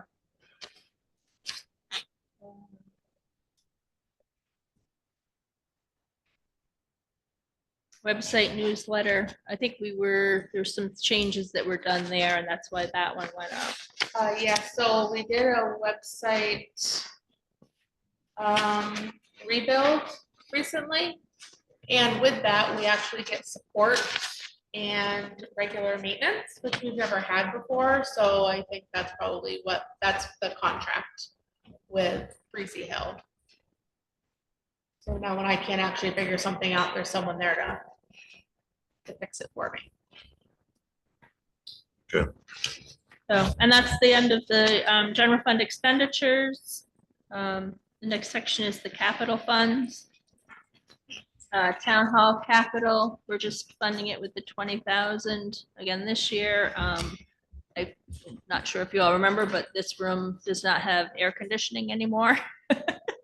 So that's something that is going to have to be figured out probably down the road. Who knows, like with the other section of the building, how long before that air conditioning would go as well. And we have MERP funding that we're gonna have to figure out how much that's gonna pay for.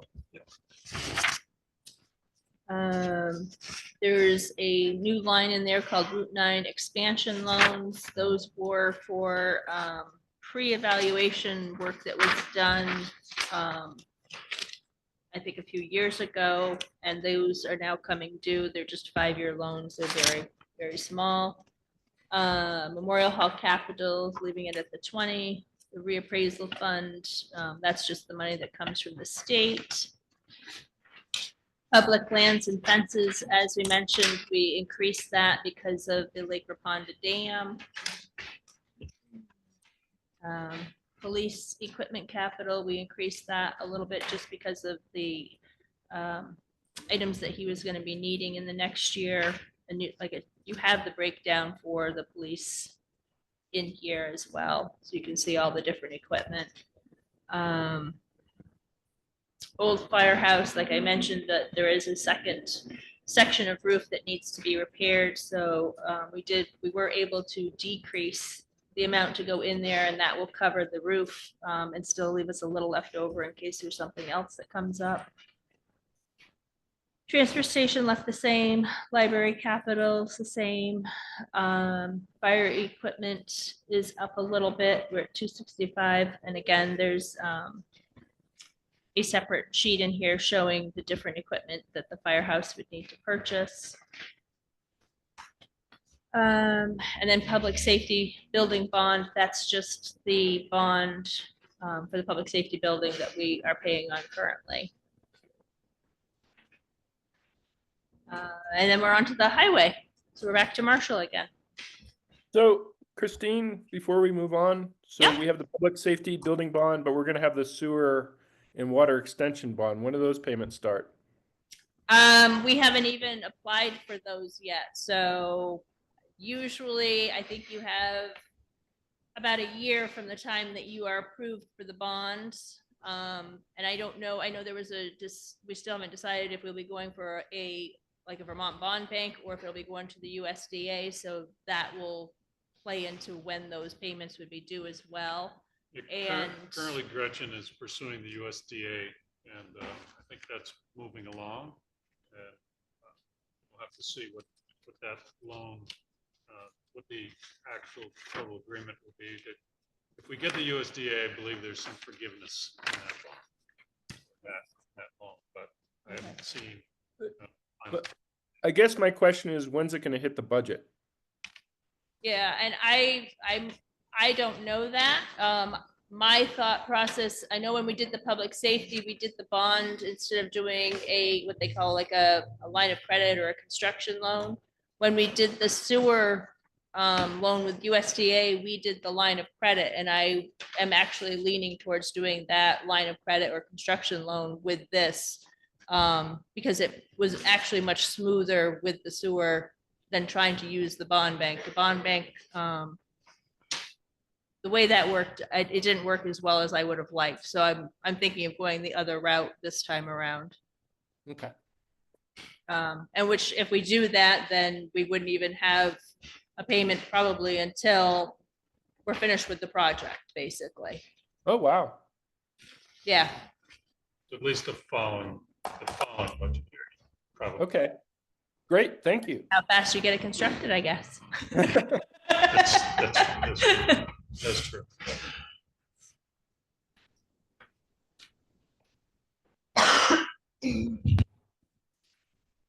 Hi, stranger. Stranger. Okay, highway budget.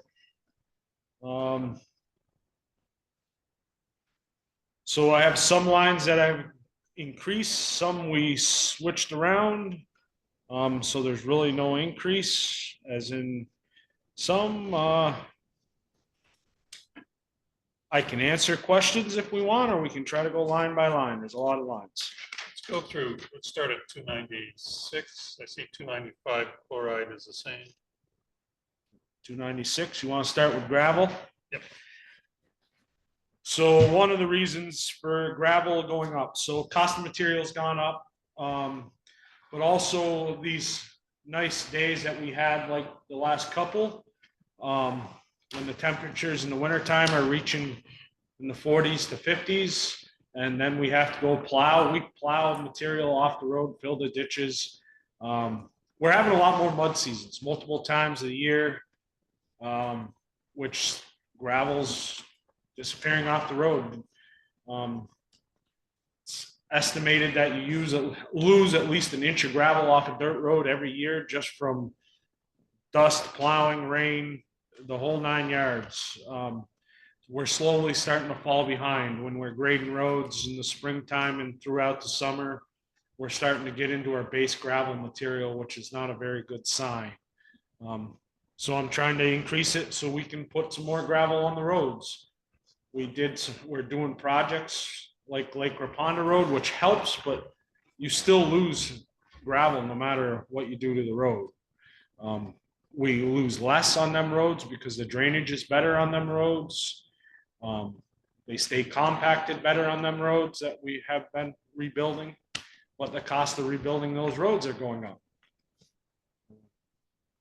So that's the gravel line.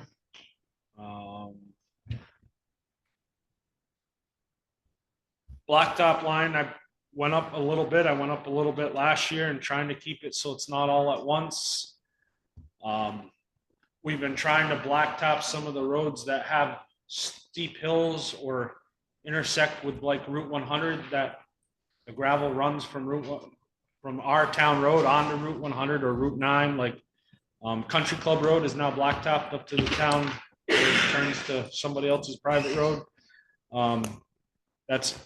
So there's a couple issues. When they go uphill off a blacktop road, the first thing they do is they turn the corner and they see how hard they can step on their gas pedal and spin it all up.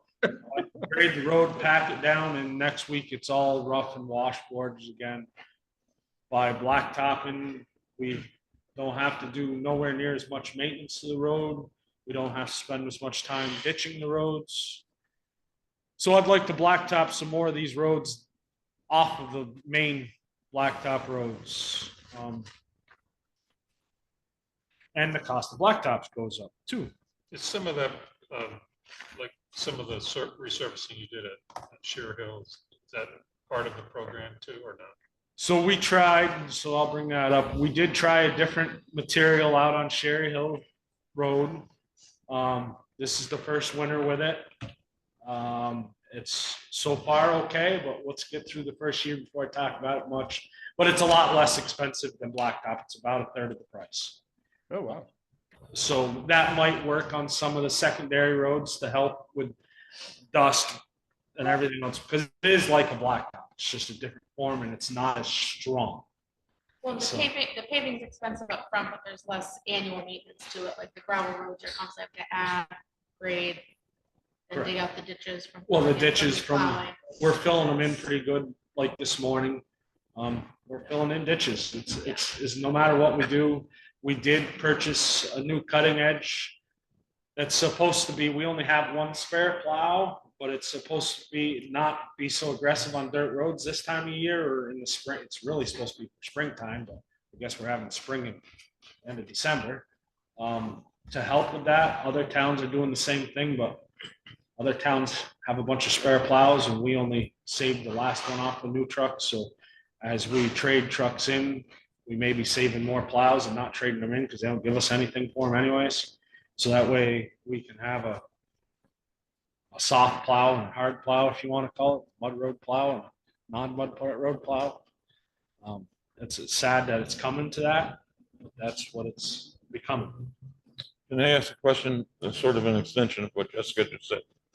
Can you figure out how long it takes a to start from scratch, resurfacing with dirt or gravel compared to a paved road? At what point does the paved road pay for itself? It depends on traffic. So it depends on the road itself. Okay. There's roads in town. I can use a quick example, Dix Road on Route 100 South. It's a flat road. There's 3 houses on it, very little traffic. It's more or less a private drive. We put 8 loads of gravel on that road last year, and that was the first time we put gravel on that road since I worked for the town. We grade it twice a year. Again, there's no traffic. It's a flat road. So that one, you can't possibly say that's worth paving. They tell you in the studies that they've done, any road that has more than 200 cars a day should be paved because you're starting to get into high traffic, dust. And you're kind of working in that direction already. Yeah, so we're working on the roads that we've done are either high traffic or steep hills.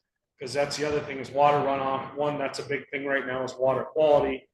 So we have stone lined ditches and we paved Gallup Pitch Hill, you know where that is on your way to. I do.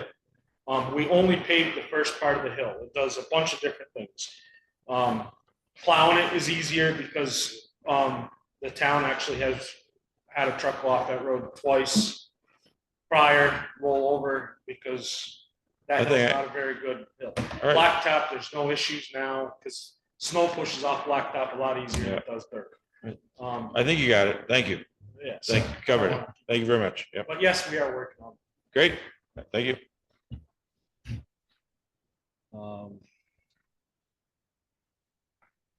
General maintenance is gone up.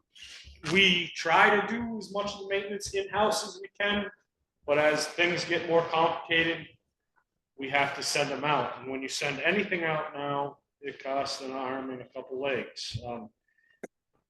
There's unforeseen things that we can't control, but it goes up. We've been pretty good at staying close to our budget. Last year, I think we went just over a little bit. This year, my maintenance budget is already over 50%, I think. That's here. It is at 50%. And winter times when the bigger expenses usually occur.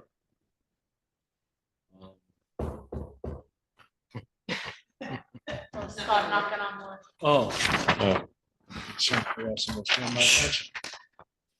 Raise the training line a little bit more. In the last few years since I've taken over, I've pushed guys to go to more classes, or we've been hosting classes. So the training expense, it really don't cost us anything for the training if they're a state-run program. But if we host them, we usually supply some snacks and drinks. So that's what it's for. And we're talking, was $100 and we're up to $400. That's been good. I mean, it's a sparse line to begin with. So. Yeah. So we've been hosting more here. Either we have them at the town garage, if it's more hands-on things, if it's just a class, like traffic safety, we host them at the firehouse because it's a nicer environment. Plus they have a nice big screen TV and stuff to do it at the public safety. Sure. Wow. Fire side of the public safety Wow. building. Is that it? I turn the page on that.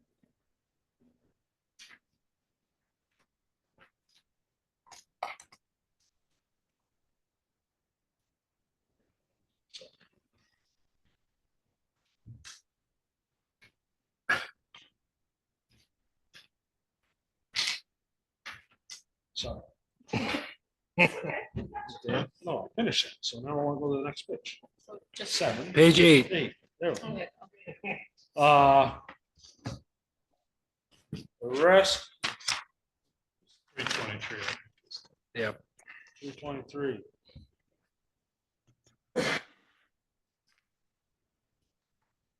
That's my equipment fund. Do we want to go over the equipment fund?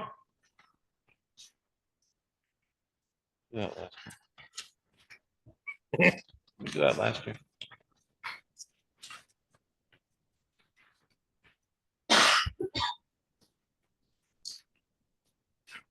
Let's go back here somewhere, right? We might just see it.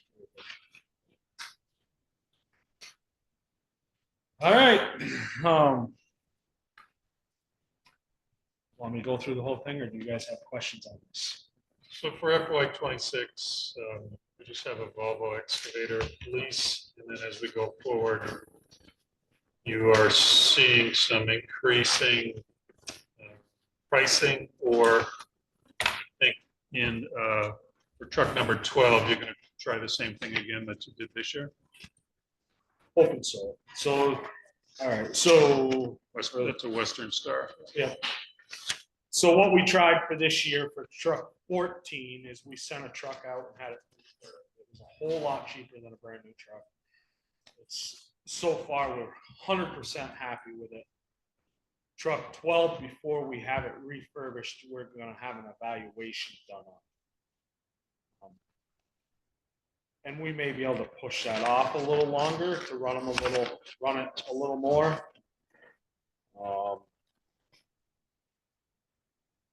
Do you think this truck might fit the bill? It's in good shape, that sort of thing? Yeah, it's we'll do a cost comparison with new and what the refurb on it's going to be. As trucks get newer, they're adding a lot more emissions and electronics that don't make them quite so reliable. They're having a lot of troubles with.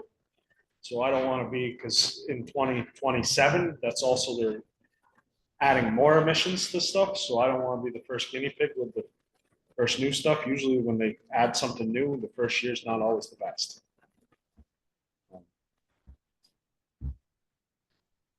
Yeah, it's true. I was on the new lift at Mount Snow for 45 minutes when it was brand new. I got you. You understand. You I don't got want to you. be the guinea pig. I got you.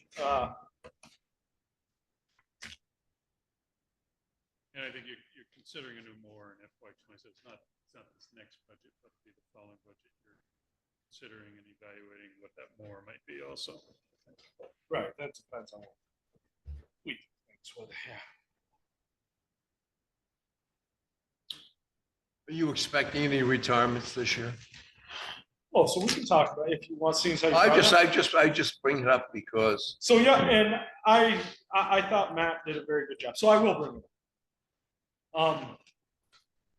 On the payroll, and I'm not picking at John, but I think Matt did a very good job at explaining a lot of things. So Brett Brown is planning on retiring this year. He's been there 4 years, something around that. He's been there 23, 24 years. I don't know the exact, he did tell me, but I'm sorry, I don't remember numbers that well. We don't have a letter. This is a planning conversation. Yes, it's a planning, but. The only reason I'm bringing it up is what do you have in your pipeline for others with CDLs? Not many. I don't have, I had one person that has asked about the job as a highway position, no CDL. All right. So that's going to be an issue. Towns around us are struggling with it. Marlboro just put a bill of $6,000 for an employee with no strings attached to go get his CDL, with no promises that he stays there for however long. Talking about your thing. Towns around us, so just to talk about pay a little bit. So I can tell you Whitingham pays more than Wilmington by dollars. Dover pays less than Wilmington by $1 or so. It'd be a little more because their pays vary between employees. Halifax cannot keep an employee there. They're missing short one. Dover just hired. They've been through a lot of employees in the last 3 years. Their newest one does not have a CDL and is having troubles even getting one. They are now registered as a training facility, just like I am, which means I have to, just to go on to that more, if we hire somebody without a CDL, I am set up as now a trainer, certified trainer. The Hoover has a program similar to it. But they still have to be able to pass a permit test. And that's not as easy as some people think it is either. So Dover's new employee can't pass the permit test from what I understand. And then they got to go through, and whoever's the trainer has got to sign off saying that they're capable of driving a truck. Then they still have to go to the state for the test. The new law states you have to go to school. And so I signed up Wilmington to be a trainer, and I am the trainer for Wilmington. Dover did the same thing. But you got to have a trainable employee. Then they're hard to get. I'm not picking on anybody. It's hard. It's not as easy. And then the other thing is you have to, if you're going to have a CDL, you have to pass a drug test, which I hope everybody that works for the town can pass a drug test. But with marijuana being legal now, that's not an easy thing to find people that are 100% drug free. We have a good record. We have a very good record, and most towns do. I'm just. So is that a requirement to be working for the town of Wilmington that you would not use marijuana? I've seen the court cases on this where, yes, the towns may legalize it and have retail sales, or the state legalize it, but there are certain occupations that don't allow the consumption. What I can answer for you that is, if you hold a CDL, that's it for the town of Wilmington, it's required you get random drug tests, so you cannot. Right. As far as the rest of the employees, because all my employees except one holds a valid CDL license. Okay. So we are randomly drug tested and alcohol tested, not just drug And tested. no other employee has to do that. Correct. Now it's including, I don't know what, I don't believe the police department No, has it to, includes, fire department. includes no, everybody, yeah. Nobody in this town has to get drug tested, Except you guys. except us. Okay. Yeah, and they have to remain at the ready during this kind of season for a call-in or bad storms and, flooding and things like that. They have to be at the ready and basically. All right. I'm just wondering about the requirements or the restrictions. Yep. For one's employment for the town of Wilmington. That's all. That's all. Don't want to hold you guys up anymore. Does anybody have any more questions, or would anybody like to know any more on the capital? Thank you. No. Thanks, Marshall. Thank you.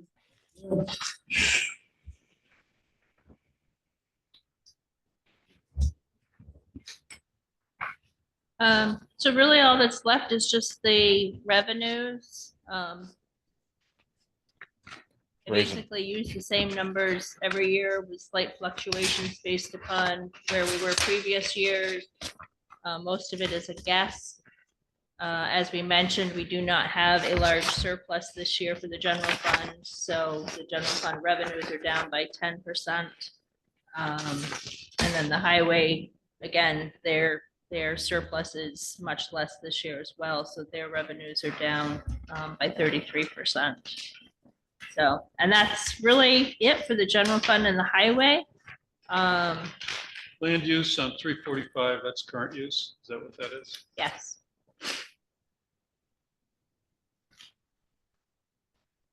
So you see that list that's in the annual report of the year of all the properties that are under current use, and that's what we received back. I mean, it's like kind of a penny almost. It's, I don't know Yeah, how not a they, lot. yeah, I don't No, know how it's they not a come up lot. with, I don't know how they come up with the dollar amount, but it is less. But as you can see, we're getting more because more people are signing up for current use. Yeah, when I first started, the current use in the town report was not even quite a full page, and now we're at a page and a half.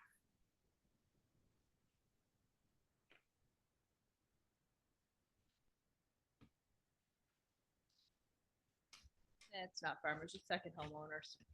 Was it over 25 acres? If I remember right.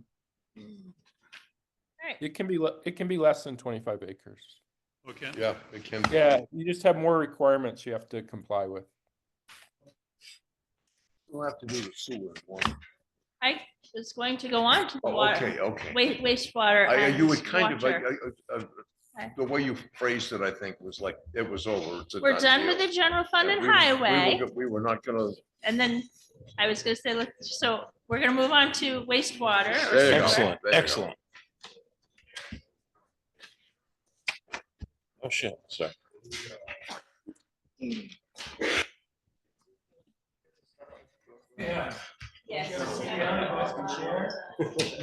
No CDLs in wastewater. We get a police officer that's got a CDL.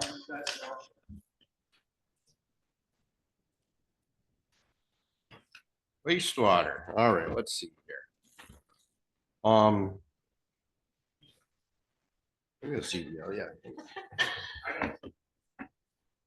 Yeah, back to the town. Very few changes. I think overall we're seeing just over 3.2 increase. Oh, let's see some changes here. Not much at all. So if we just start at 26 for utilities. It's electricity is staying the same, went up a little bit with our office and cleaning supplies. That's mostly just the cost of material. Stuff. Telephone and pagers, just all that stuff is just going up a little bit.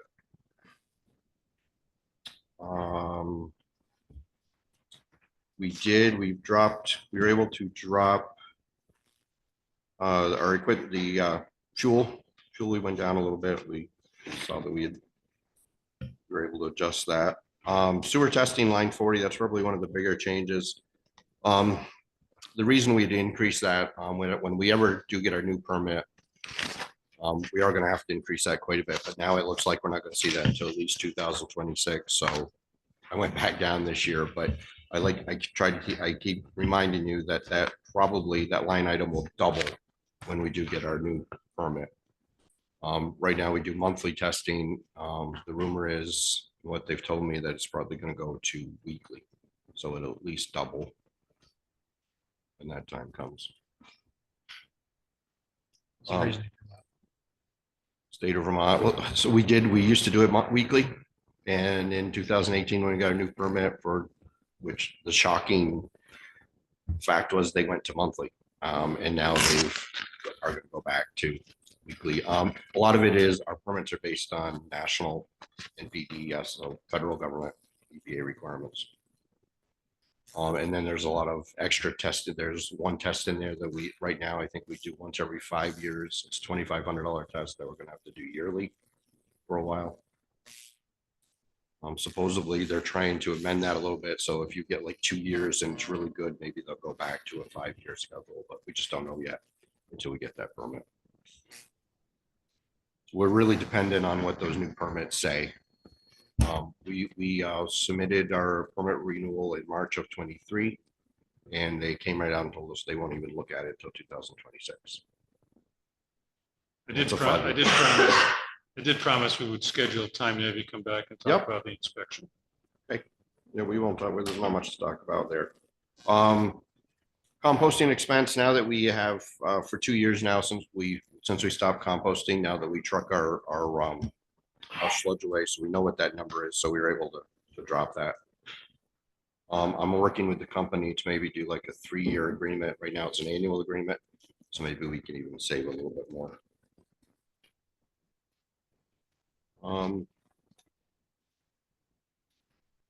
Yeah, we won't finalize our ECU rate, until June.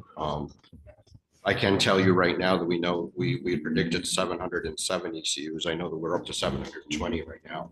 We've had a couple really big, we had the Vermont 211 L, the old barn over the building above the White House Hill. So I mean, that's 10 units. Morrison and Reed out here at 143, they were adding 7 apartments, I think. So just those two alone added a lot of ECUs.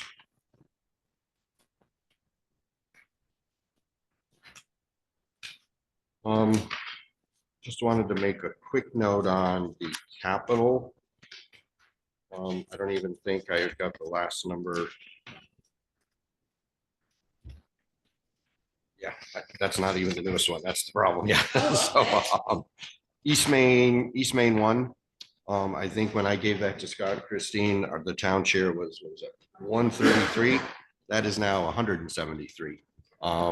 They had missed some contingency and they just missed a few things. So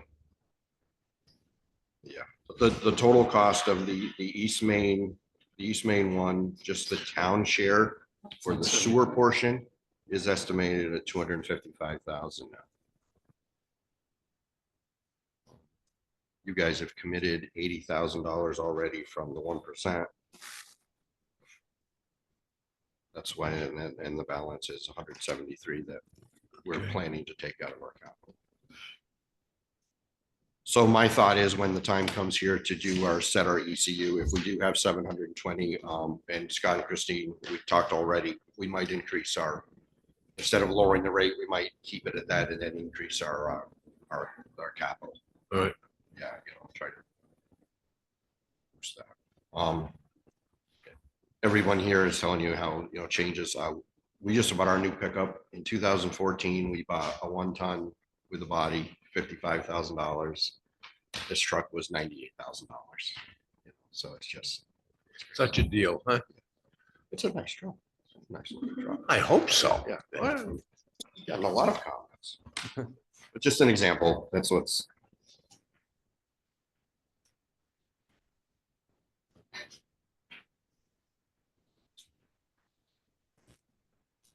Violence. That's good. Thank you, John, as well.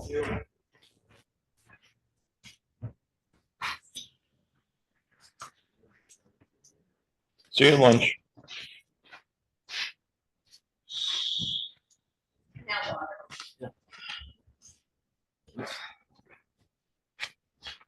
Not much has changed here. I think You lost your beard. like 5 years ago. Well, okay. He's catching up. Leave him I don't alone. think it was that long ago, but that's all right. No, Year before, maybe. no, I have for at least 4 years. I'd say 5 years. But anyways, who's counting?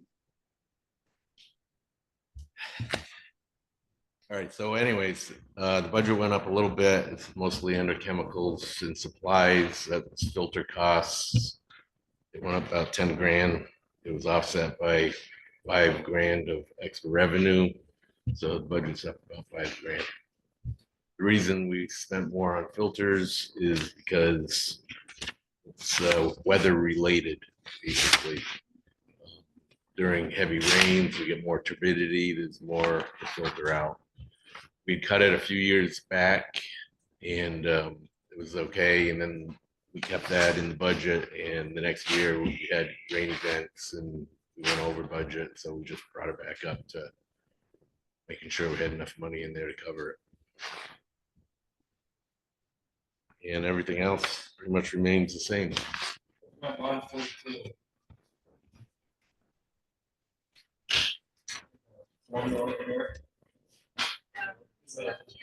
Yeah. I'll have, like Louis said, I'll have to get back to this with those things where.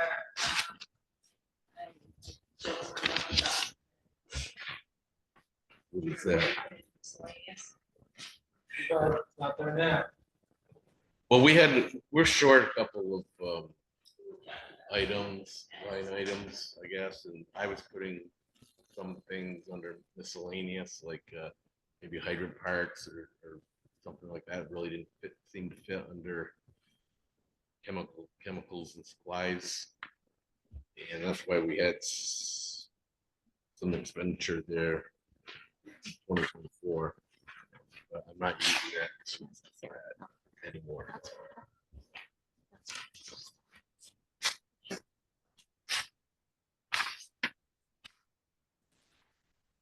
I learned that miscellaneous is more for like small items. I have a question. Sure. And I'm not sure if it's you or if it's Scott. Going back to column C as an example, the total revenues were 336 and change, and the expenditures are 342 and change. Where do the funds come from to make up the difference? Is that from the general? Yep. Okay. Surplus? The surplus and date, that you would add to your revenue. Because the way that I explain surplus is basically like a checking account. That's Mhm. money that's sitting there in your account. So you would add all of your revenues to that. That's why.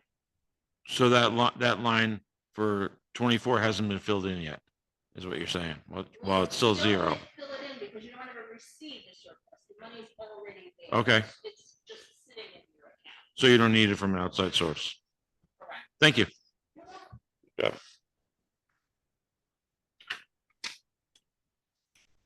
And you'll see this again in June. June-ish. Okay.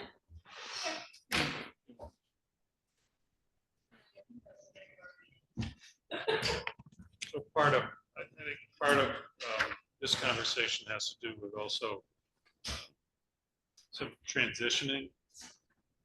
We're planning for transitioning for potential retirement at the end of this particular FY26 budget year, or in the beginning, I'm sure, or in the middle.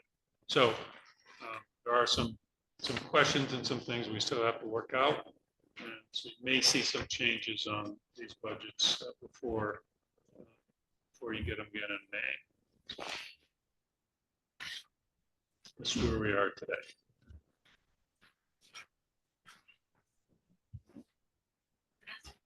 Now I'm done. Okay, so the whole budget, how much are we up?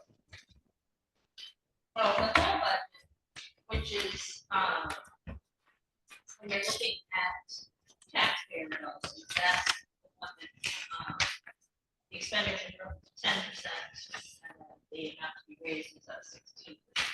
16, okay. Yeah, the wastewater and the water departments are separate funds. Taxpayer dollars. All right. Two business enterprise funds.